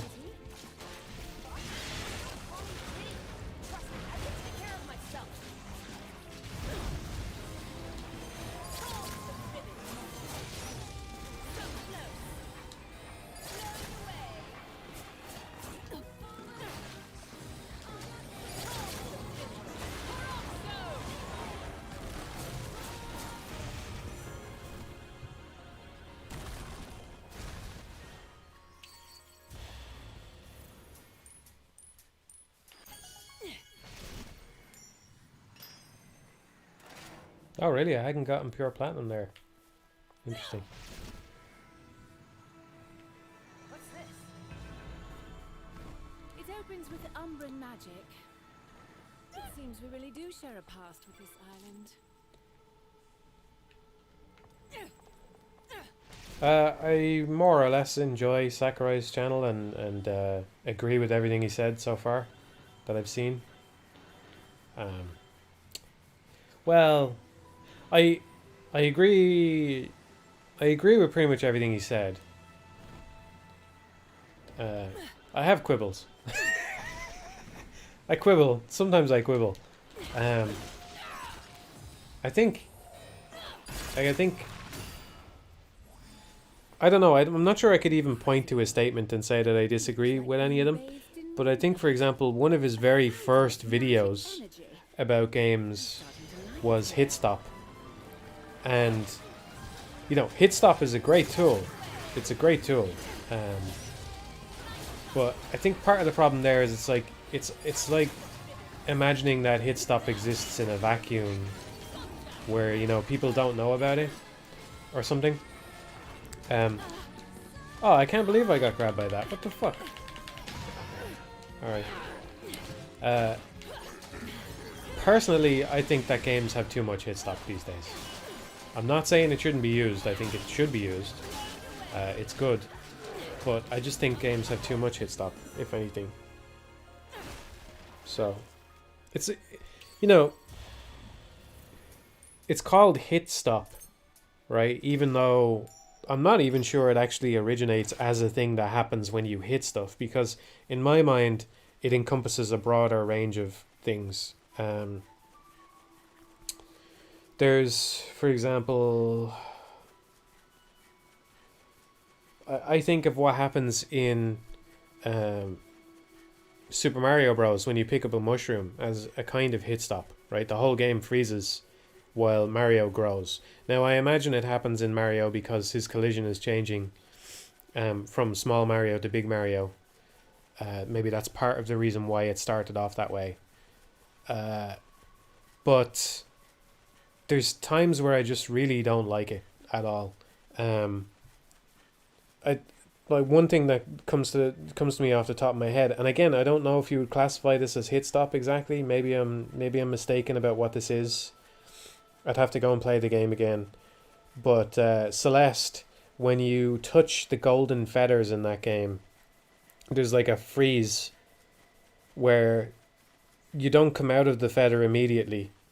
And it's fine for a lot of the game, but then you start getting to later challenges where you're expected to, you know, the feather kind of bursts forward and you're expected to immediately turn the instant you gain control, or like you have to time it just right so that you turn the moment that hits this thing. It's like an arbitrary delay on when it starts moving, you know? And it doesn't feel good to me. And I feel like games are just keep using it for stuff that it doesn't make sense for, and slowing themselves down and making it hard to, just harder to,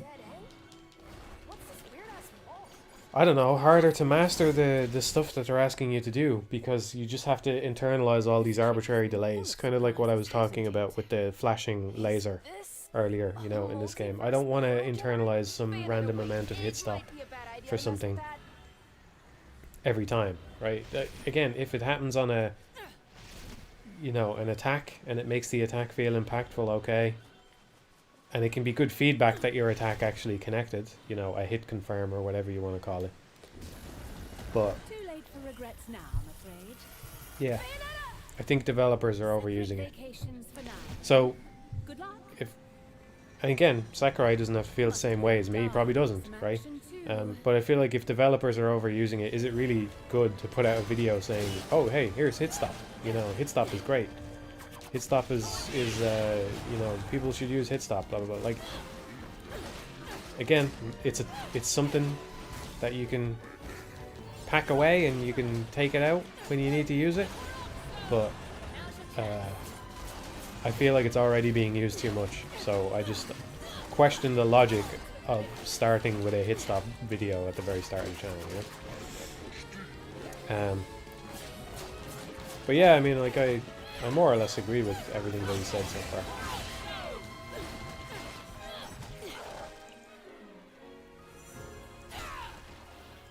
I would say that there's not, as somebody who's been thinking about games for a long time, there's not a lot in it that I don't already know. I think maybe the only time I feel like I've really gotten insight was when he was doing the Space Invaders thing, and he talked about like the little zone, the little window that you have where, you know, when you shoot you'll hit them, but when they shoot, they won't hit you because you're, you know, you're at the leading edge of where they attack, and there's like this little narrow window. The topic itself was about risk and reward, and of course that's something that I've talked about even in the past and all.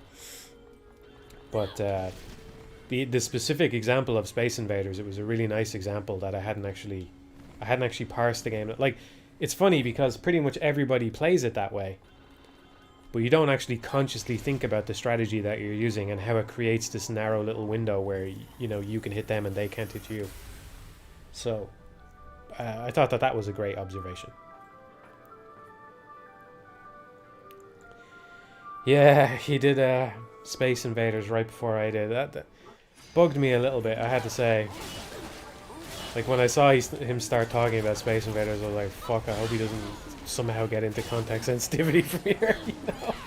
But he didn't. It's just useful to use classic games that people are aware of and that they know, you know? And actually, what was funny it wasn't just that he used Space Invaders, it was that he also used Defender, you know? I'm like, Jesus, put Space Invaders and Defender in the same video.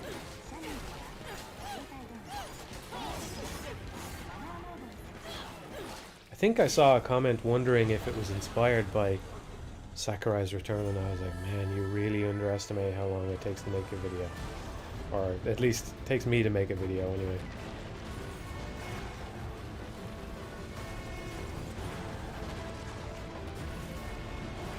But yeah, I've been watching his videos, you know. I've talked in the past, I don't watch other YouTubers. But I've been watching his stuff.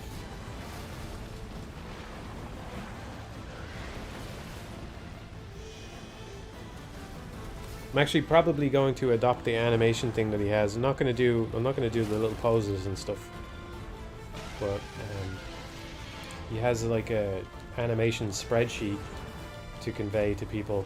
What I would have been interested to know though was, like, one of the things he talks about is how, you know, he goes to the animation team and he's like, okay, when the Inkling shoots the, you know, the normal attack, it lasts for 52 frames and the attack comes out on frame 38. I'm like, how does he arrive there? Right? Like, that's the hard part as far as I understand it. Or at least that's the hard part for me, right? I'm not the artist, so like, how do you arrive at those numbers, and how do you know that they're even remotely close to what you actually want it to be? I suppose they had better prototyping tools than I have, and he's actually played with a wireframe like a thing, and he gets a feel for whether or not it's fun that way. You know, like the tool that I just showed off. And I only just made that recently. And obviously they have way better tools because they're Nintendo, right? So they like probably have shit that they share across all kinds of games where it's just like plug in some numbers and see a result on screen, or play with it to know if it's fun or not, you know? So maybe that's it, but I just wish he had actually said that. Because that's the part that I was left wondering, scratching my head about. I was like, how do you even arrive at those numbers at the first place? Even if they're just guesses that turn out to be mostly correct most of the time, like, how do you even get there, you know?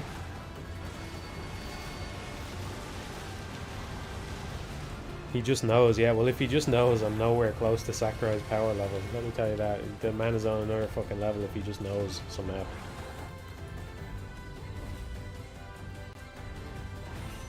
Well, I will say, he's probably, after working on Smash Bros for so long, he probably does have a sense that, like, heavy, hard-hitting characters generally take 90 frames per attack.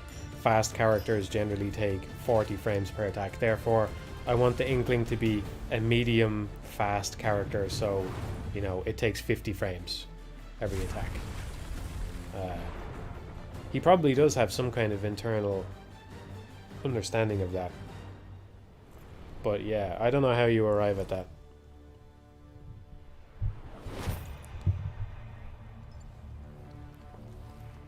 Could that be a chaos gear?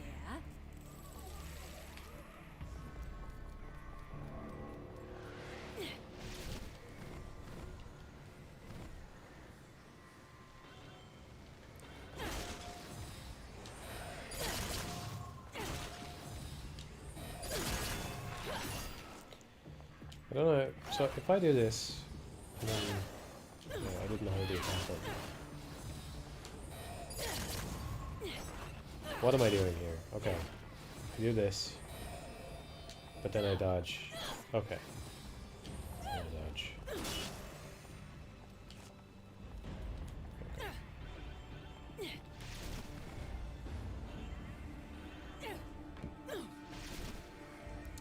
Yeah, I know he says it's for beginners and stuff, but I don't know.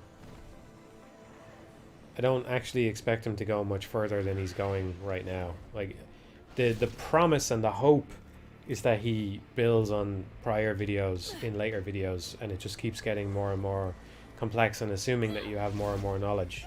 It would be great if he did that, but I have a sneaking suspicion that he won't do that, and it will be mostly simple, straightforward stuff. And that's not bad. Like, it's nice to hear a big developer actually talk about these things, you know, and say them out loud. I respect them for that alone. But I don't know how useful they are to me specifically. But I'm watching them. I like how, I do like how specific some of them have been, like the naming thing with the animations, you know. I was pretty much using a similar, like I'm pretty much, like I've got that in my head, you know. When you're naming stuff to put it into a folder with a bunch of other shit, you start with the broadest part of its classification first, and then you narrow as you go from left to right, so that when you sort, they all sort correctly. I got that, you know. But yeah, that's a nice thing to see. Just like a little weird, random, specific thing to call out.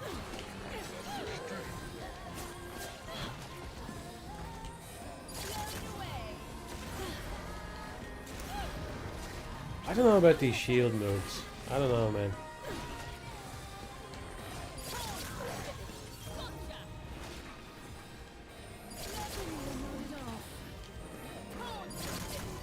Okay, I'm getting along better with the fans, but they do seem like they're hard to use.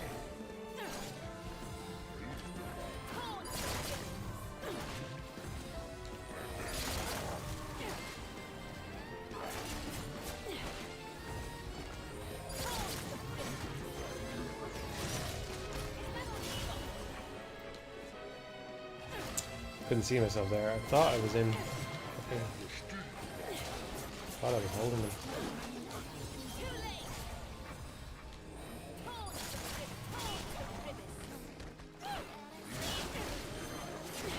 Okay, if you're using the fans, try not to do punch, kick, punch accidentally, because you will just waste a load of time without a masquerade and have to finish it out.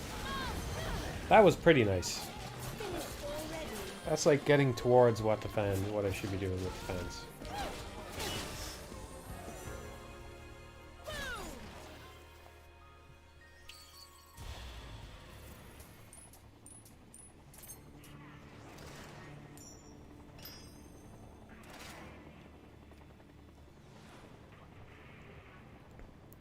I have the Moon and Eternal Testimony at the minute.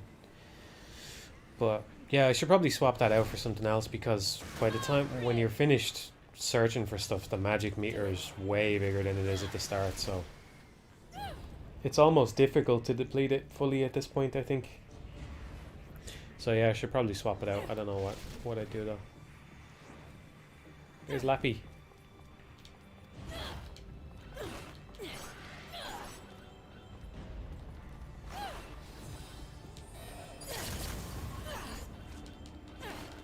Lappy has halos. What does it mean? What's the lore say about that?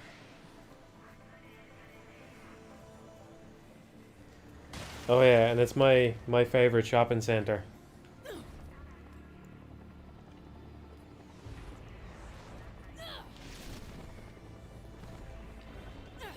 I would... You're looking sad that there's no Astral Chain 2. I would put good money on there being an Astral Chain 2 sooner or later.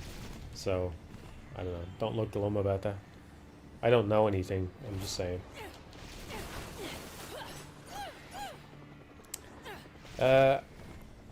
What did I think of Astral Chain? Very mixed feelings on it. Very mixed feelings. I don't know. Again, there's a lot of like little things that I don't like. You know, I don't like the camera very much.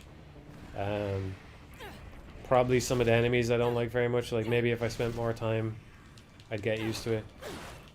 But I think it might be the best summoner game in terms of summoning stuff.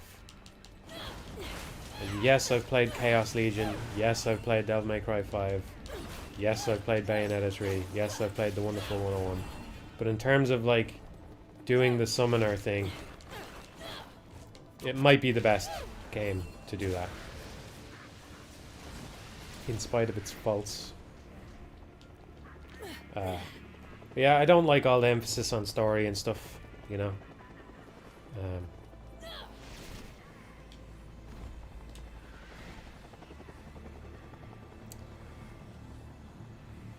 I think people can complain all they want about the gimmicks in The Wonderful 101, but I will take that any day over all of the bogged down story sequences of Astral Chain.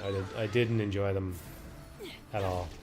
And I think there was something there that could have been enjoyed. Like I was almost looking forward to it, honestly. When they showed that isn't there like little tiny parts that are almost like Phoenix Wright? You know, you get these keywords and you use the keywords to progress the investigation. And I thought, hey, that could be fun. But then they were all just brain dead easy, and it's like, why even bother including these if they're not challenging in the slightest, you know? It's just not for me. It's just not for me, fellas. I don't know.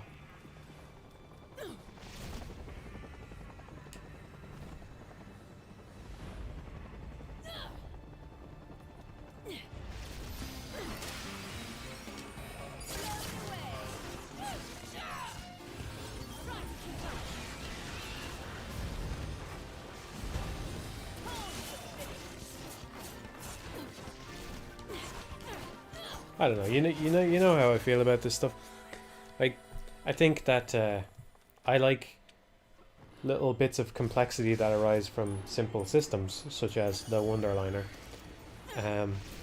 And I think a similar version of that is the chain from Astral Chain. But the problem, of course, like the train from this thing, is that you have this... It's just too chaotic from the vantage point that it's at, you know? If you pulled the camera up, there's probably a version of that game where you can control the chain really easily and consistently by just having an overhead view. And yeah, you probably have to get rid of the Arrow Legion or the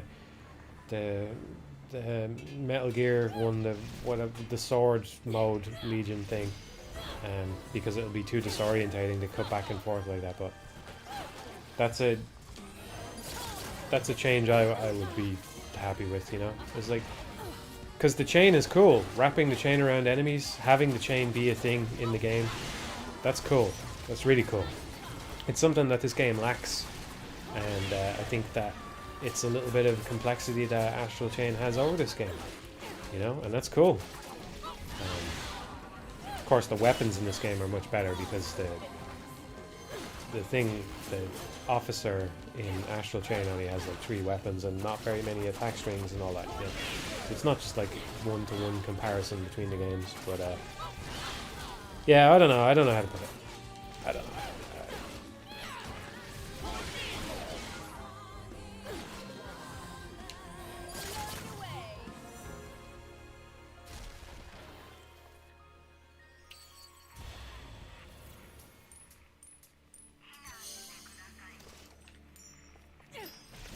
The best summoner action game is Chaos Legion. It really isn't, dude. It's it really isn't.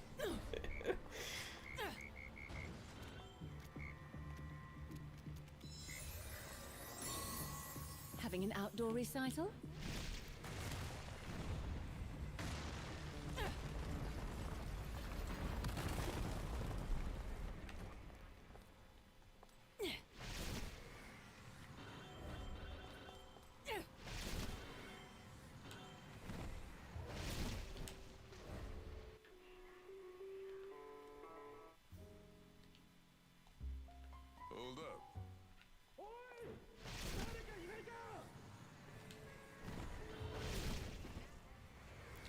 Hey Matt, if you could direct a game with a studio of your choice, which studio would it be? Hmm.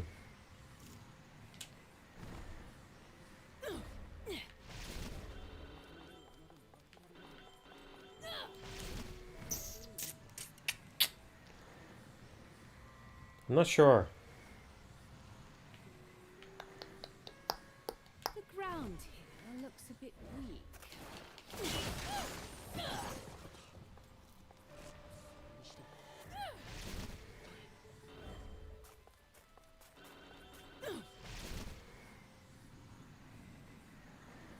I mean, the thing is, like, if you're given a choice like that, you kind of want to pick a big studio because when else are you ever going to get that opportunity? You know what I mean?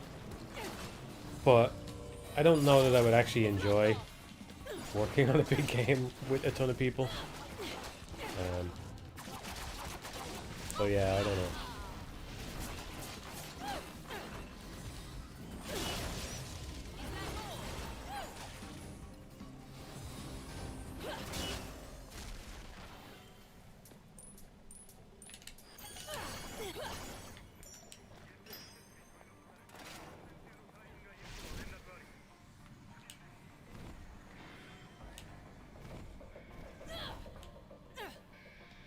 Yeah, I mean that's the obvious choice. Andrew says maybe a boring choice, but I'd definitely go with Nintendo EPD. But then, like, what is this fantasy, right? How far does the fantasy question go? Do I speak Japanese? Because if not, that's a big fucking problem.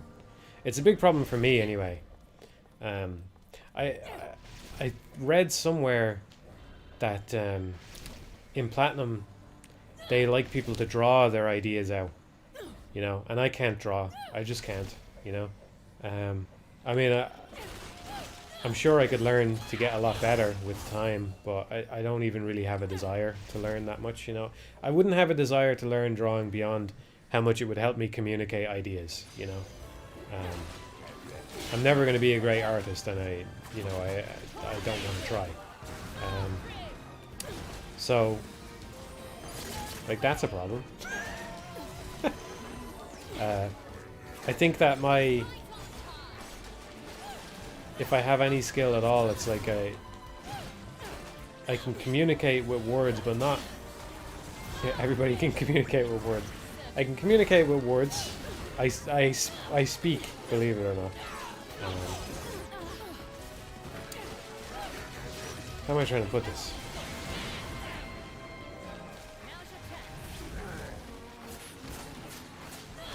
I don't know. But, well, look, right. I was talking about problems with the game earlier. I was talking about that laser attack that we just saw. And I was able to give a nice counterexample with Bayonetta 2, doing the same thing right, or, you know, by my definition of right. I think I got that across in a pretty short span of time. It's nowhere near as eloquent as a video I would make, you know. But I think more than just saying, oh, this needs to be like Bayonetta 2 because Bayonetta 2 is better. I explained why I thought that the attack was not as good as it would have been. Like a hatred or whatever it's called. The equivalent attack in Bayo 2 where the line closes in and you know exactly when it's going to go off. So it's... If I have any skill at all as somebody who could direct something, I think that's where it has to come from. Because it's not going to come from drawing anything. And, you know, I can't speak Japanese. And I can't be any, like... I'm barely eloquent at all in English when I talk in real time. You know, part of it is I'm playing a game, but... I don't want to tell people what to do. You know, how I think it should be done. I want to explain why I think it should be done that way so that they understand and that they get where I'm coming from, you know what I mean? And I think I can do that in English, but I couldn't do it in Japanese. But I would be more interested in working with a company like Nintendo or Platinum or something like that, you know? Those would be the first two that come to mind anyway. Even though, as I have said this repeatedly, I feel like I'm more of a Kamiya fan than a Platinum fan in general. But Yeah. Because I think, and I don't know exactly whether, like, who's responsible for these things, right? Like in Bayonetta 2, there was an interview there actually just today, I think, where Kamiya said he was barely involved in Bayo 2 and he had more of a role in Bayo 3, right? So presumably the attack thing being more the way I envision it in Bayo 2 isn't Kamiya. It wasn't him stepping in and saying it's more like this, you know? I was looking out in the credits for this game. There's no mention, I didn't see it anyway, of Hiroshi Shibata. Now, he's a guy who did gameplay on Bayonetta, Resident Evil 4, and The Wonderful 101. So, as you can imagine, being me, I am wondering what he's doing, what he's working on. He's not here. Maybe he worked on Bayo 2, and maybe he got that part right in Bayo 2, right? Maybe he was there. I don't know if he's in the credits for that game. But that's the reason why I would say I'm more of a Kamiya fan or something, is like, I just feel like even if Kamiya isn't on the project, it feels like the kind of thing that just should be taken for granted at Platinum by now. If an attack is coming, it's not okay. Like, it's not acceptable to just blink. Like, I feel like that's just not enough, right? And maybe I just have a twisted sense of what's good about their games. But if you play The Wonderful 101, like, it's very consistent and clear that, like, every attack has this thing where it's obvious when it's going to come out, you know? And I feel like I think the only way you avoid that problem is by explaining to people why, you know, it's not just go, okay, make this more like Bayonetta 2, and then they go and they come back with another enemy that has the exact same problem the next day because they don't understand what the problem was in the first place, you know? I feel like they should be better at that by now. Platinum in general, you know? Like, they shouldn't, whether it's Kamiya or Hiroshi Shibata or just random employees who are getting these things right every once in a while, like, it shouldn't be reliant on that. There should be some kind of philosophy underneath it all. Do you know what I mean? He was on Babylon's Fall, unfortunately. Okay. I didn't know that. I want them to make that free to play because, well, actually, I want two things here. I want to say something, right? Again, I'm going to stress this. I feel like I'm more of a Hideki Kamiya fan than a Platinum fan, right? And I'm not. I know the two are intertwined, and I seriously, I don't actually have anything against Platinum or anything like that. I think this game is great. This might be my favorite game of the year, right? I don't know. But it's certainly up there, and I'm going to have a lot of fun with it, and it's really cool. What am I saying here? I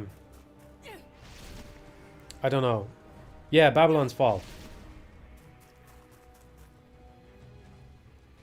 Yeah, to give more credit to Platinum and stuff, people have said that Babylon's Fall is bad. I don't fucking trust them. I don't trust anybody to tell me whether Babylon's Fall is good or bad. I actually don't trust them. Like, everybody says it's bad. I actually don't believe you. I don't even believe you. Maybe it is bad. But, like, I'm certainly not taking people's word for it, you know. People said that the fucking camera in The Wonderful 101 is bad.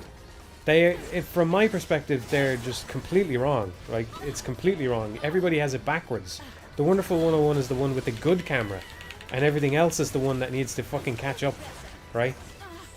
So, I don't actually believe that, but I can't play it, because I'm not going to get a fucking Square Enix account, and I'm not going to spend 60 fucking euro on something that's going to get shut down.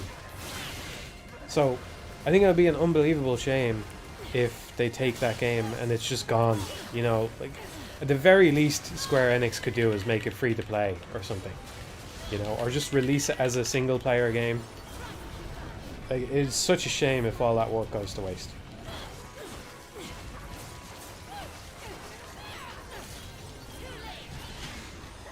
I think Hiroshi Shibata also worked on Astral Chain to some extent. And I don't think Astral Chain is up there with Bayonetta and The Wonderful 101 as an action game for me. But, like, just knowing that he worked on Babylon's Fall at all makes me interested in it. Right? If someone works on Resident Evil 4, if someone is like the gameplay guy on Resident Evil 4 and Bayonetta and the Wonderful 101. I want to play what he does, right? Whether it's good or bad, I just want to see if he's involved. And so the fact that I haven't played Babylon's Fall is sad to me. Maybe it's bad. Maybe it's bad. All I know is I heard it kind of opens up towards the end or something. I don't really know anything about it. But I'm not making a Square Enix account to play it, and I'm not spending money on a game that's going to get shut down like that.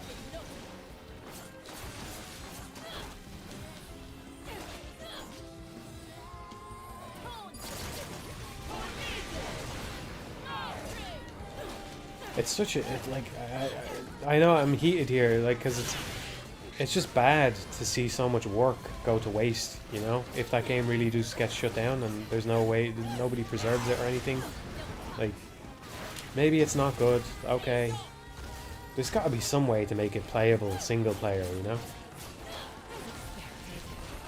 Anyway, yeah, sorry I got so heated about that. But yeah, that basically. What I was getting at was I just feel like there should be some kind of philosophy there, you know? There should be something...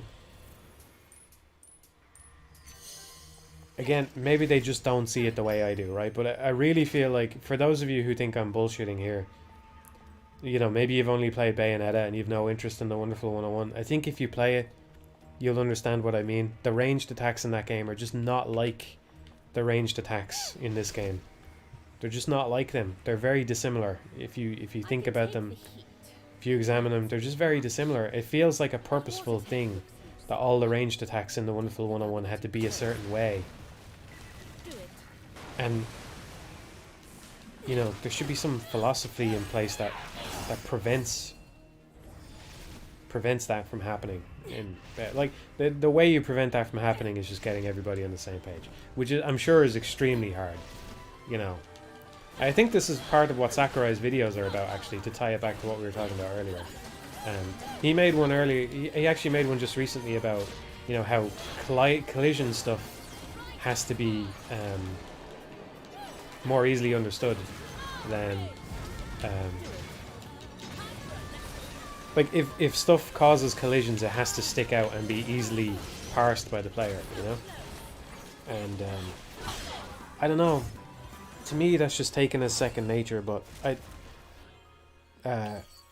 yeah, I did have to talk about it with my artist a little bit. It's just people don't see games the same way, you know. Artists see games through an art lens. So the sound guy is listening to all the sounds, but like, I don't know. It all has to be a game in the end, you know. And that's the most important part, especially for a developer like Platinum Games.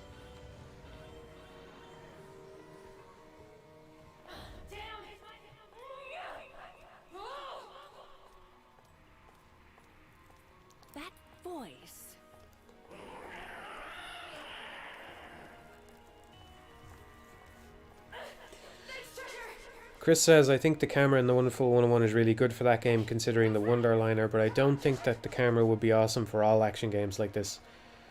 Someone's having fun. I think... At least Kitty's landed on her feet. I think you're overestimating the negative impact it would have. Even on this exact game, I think you're overestimating the negative impact it would have.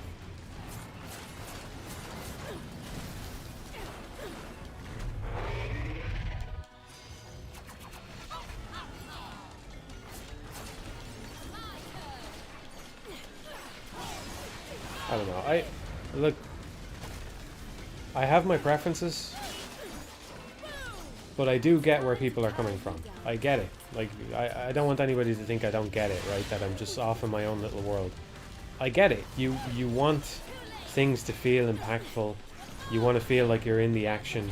You want to feel like, you know, you're taking on the role of Bayonetta or Dante or whatever. You're going through the hardships that they're going through. I get it.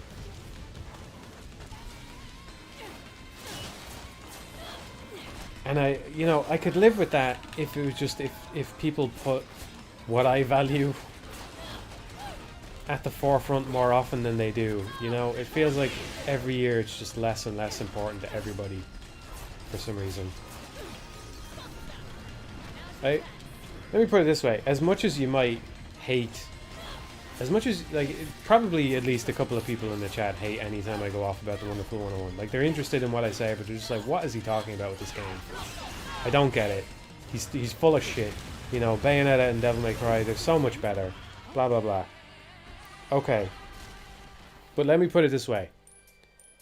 I actually have no hope whatsoever that I will ever get another action game at the level of budget of the Wonderful 101 that puts what I value about games at the forefront. Like, I have no fucking hope that that will ever happen again in my lifetime. Whatsoever. Right? So if you like, you know, Bayonetta and Devil May Cry and all, you'll get them, right? You'll have your, like, Astral Chain, you'll have your Bayonetta, you'll have your Devil May Cry. They will be there, right? If you live for another 50 years, you'll probably get to play another 10 installments of each series or something like that. But I don't think there will ever be another one like the Wonderful 101. Like, the only shred of hope I have is that somehow that turns out to be what Project GG is. But, like, there's no other developer, there's no other person with any kind of budget that I think would do the kinds of things that I talk about, that I like. You know, the camera thing. You know, that's important to me. Having a consistent thing, right? And, like, you hopefully after the context sensitivity video you understand at least a little bit more of that, right? It reduces context sensitivity. That's one of the big things about it. So I don't know. I just want to say it to anybody who hates when I talk about this stuff. If you're on the opposite side of the fence and you're like, I hope they never make, you know, or, you know, I hope they never take his advice and they keep making cool games like Devil May Cry and Bayonetta, just know that I have no hope whatsoever of getting another one, right? If another game like the Wonderful 101 with that budget comes along in my lifetime, I will consider myself to be very lucky to have that.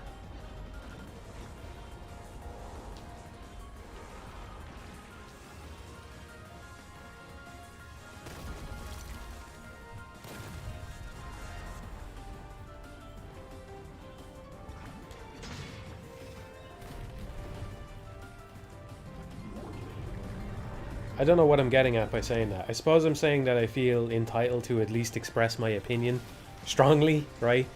And get it out there and defend what I like about games, and, you know, like, I feel at least that I at least owe it to myself that, right? If everybody is getting, you know, if everybody's happy with Bayonetta and Devil May Cry, I sincerely do not want to take that away from you, right? I'm enjoying Bayonetta right now. I don't want to take that away. Or the new God of War, whatever, right? I actually don't. I just wish that there was more of what I liked. That's all, you know. I just wish there was, not even that I like Bayonetta, right? I like this game. Just more that put what I like at the forefront. Not just, like, you know, the developers care about this stuff, but they're willing to put it on the chopping block for everything else, right? Just a game that says, no, that stuff doesn't go on the chopping block. It is the game, you know?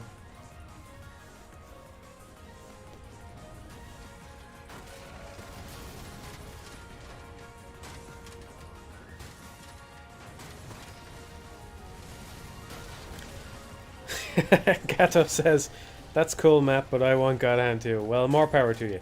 More power to you. It's actually, like, God Hand for me is just the definition of a flawed gem, you know. I think it's very flawed, and I don't get along with it in some ways. Like I pointed out in that context sensitivity video, but I would be happy to see a God Hand too. Especially because, you know, they might make good changes to it. I'd be fine with that. Whatever. Like, as far as I'm concerned, you're in the same boat as me, right? Because you have no hope of ever getting God Hand 2 either.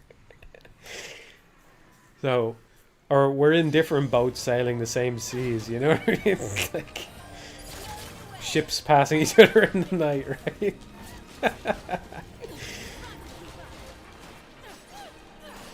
Alright, man. Yeah, still no God Hand 2? No. Alright. See you next year.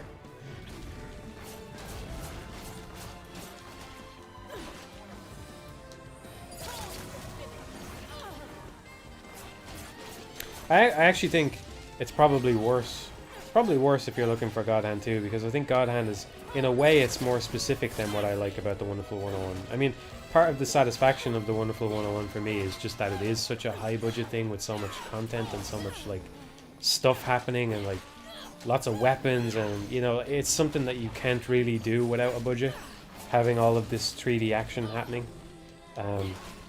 But I do get like low levels of context sensitivity and stuff from 2D games and indie games and things like that. So it's not that I don't get any of what I like at all. But for God Hand, I mean, I feel like it's a little bit different from playing Streets of Rage 4. There is something about the perspective that, I don't know, that makes it God Hand, isn't it? Depends on what you like about God Hand, I suppose. If he kills your demon, is that just combo broken or what? I mean...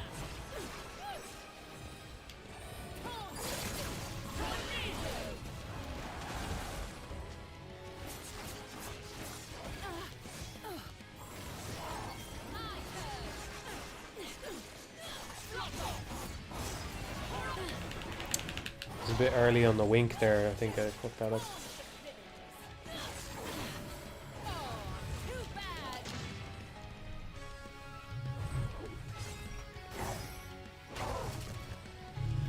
Okay, I think when this chapter is over, I'm gonna go turn it off and enjoy what's left of my Halloween night.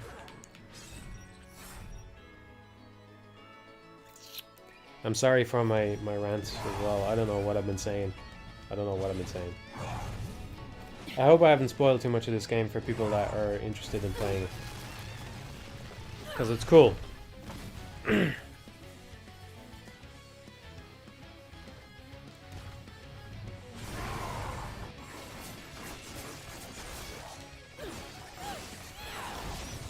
Yeah, I don't know. People, the rant is great content. I don't know.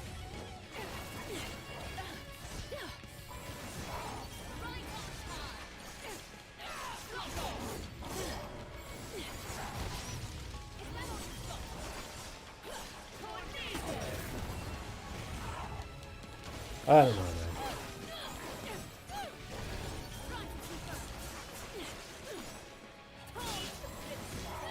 It's just a... yeah. It's not like I'm saying anything I don't really believe.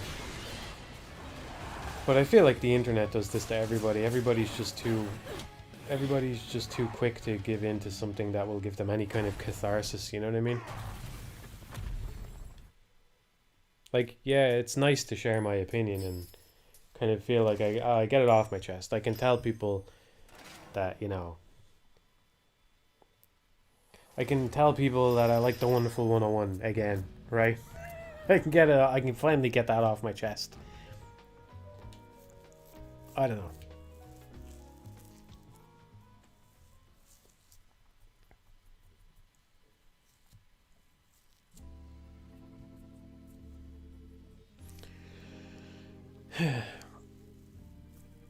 Matthew Matos's videos are just refined rants. Yeah, in a sense.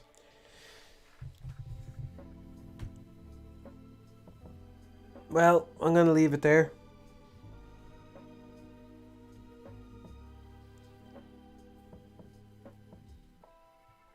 I only meant to go for 2 hours, so I can't believe I'm coming up on 4 hours now. 3.5.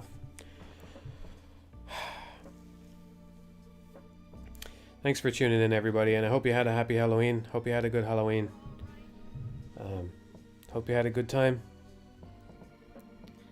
If you're in America or somewhere where it's still technically Halloween, you know, put a spooky film on or go buy Bayonetta 3. Seriously, it's a really cool game, and I only showed off well, I want to say a fraction. I mean, everything is technically a fraction if you write it the right way.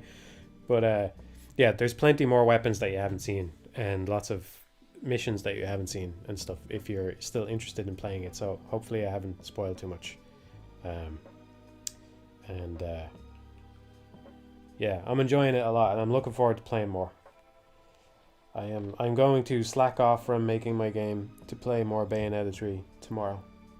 So wish me wish me luck with that. Okay. Thank you for tuning in, everybody. I hope I talked sense. Sometimes I feel like I just talk the whole stream and I come out the other end not really fucking remembering or knowing what I said. So, nah, I don't really want to stream any more of it because I don't want to spoil it and I just want to play around with the weapons a bit. So, yeah. Yeah, just want to relax and enjoy it. Might start Infinite Climax or something. Thank you, everybody. Thank you. Okay, I'm really going now. Appreciate you tuning in. Hope you had a good Halloween. And I'll see you next time. Whenever that is. Who knows? Bye-bye, everybody.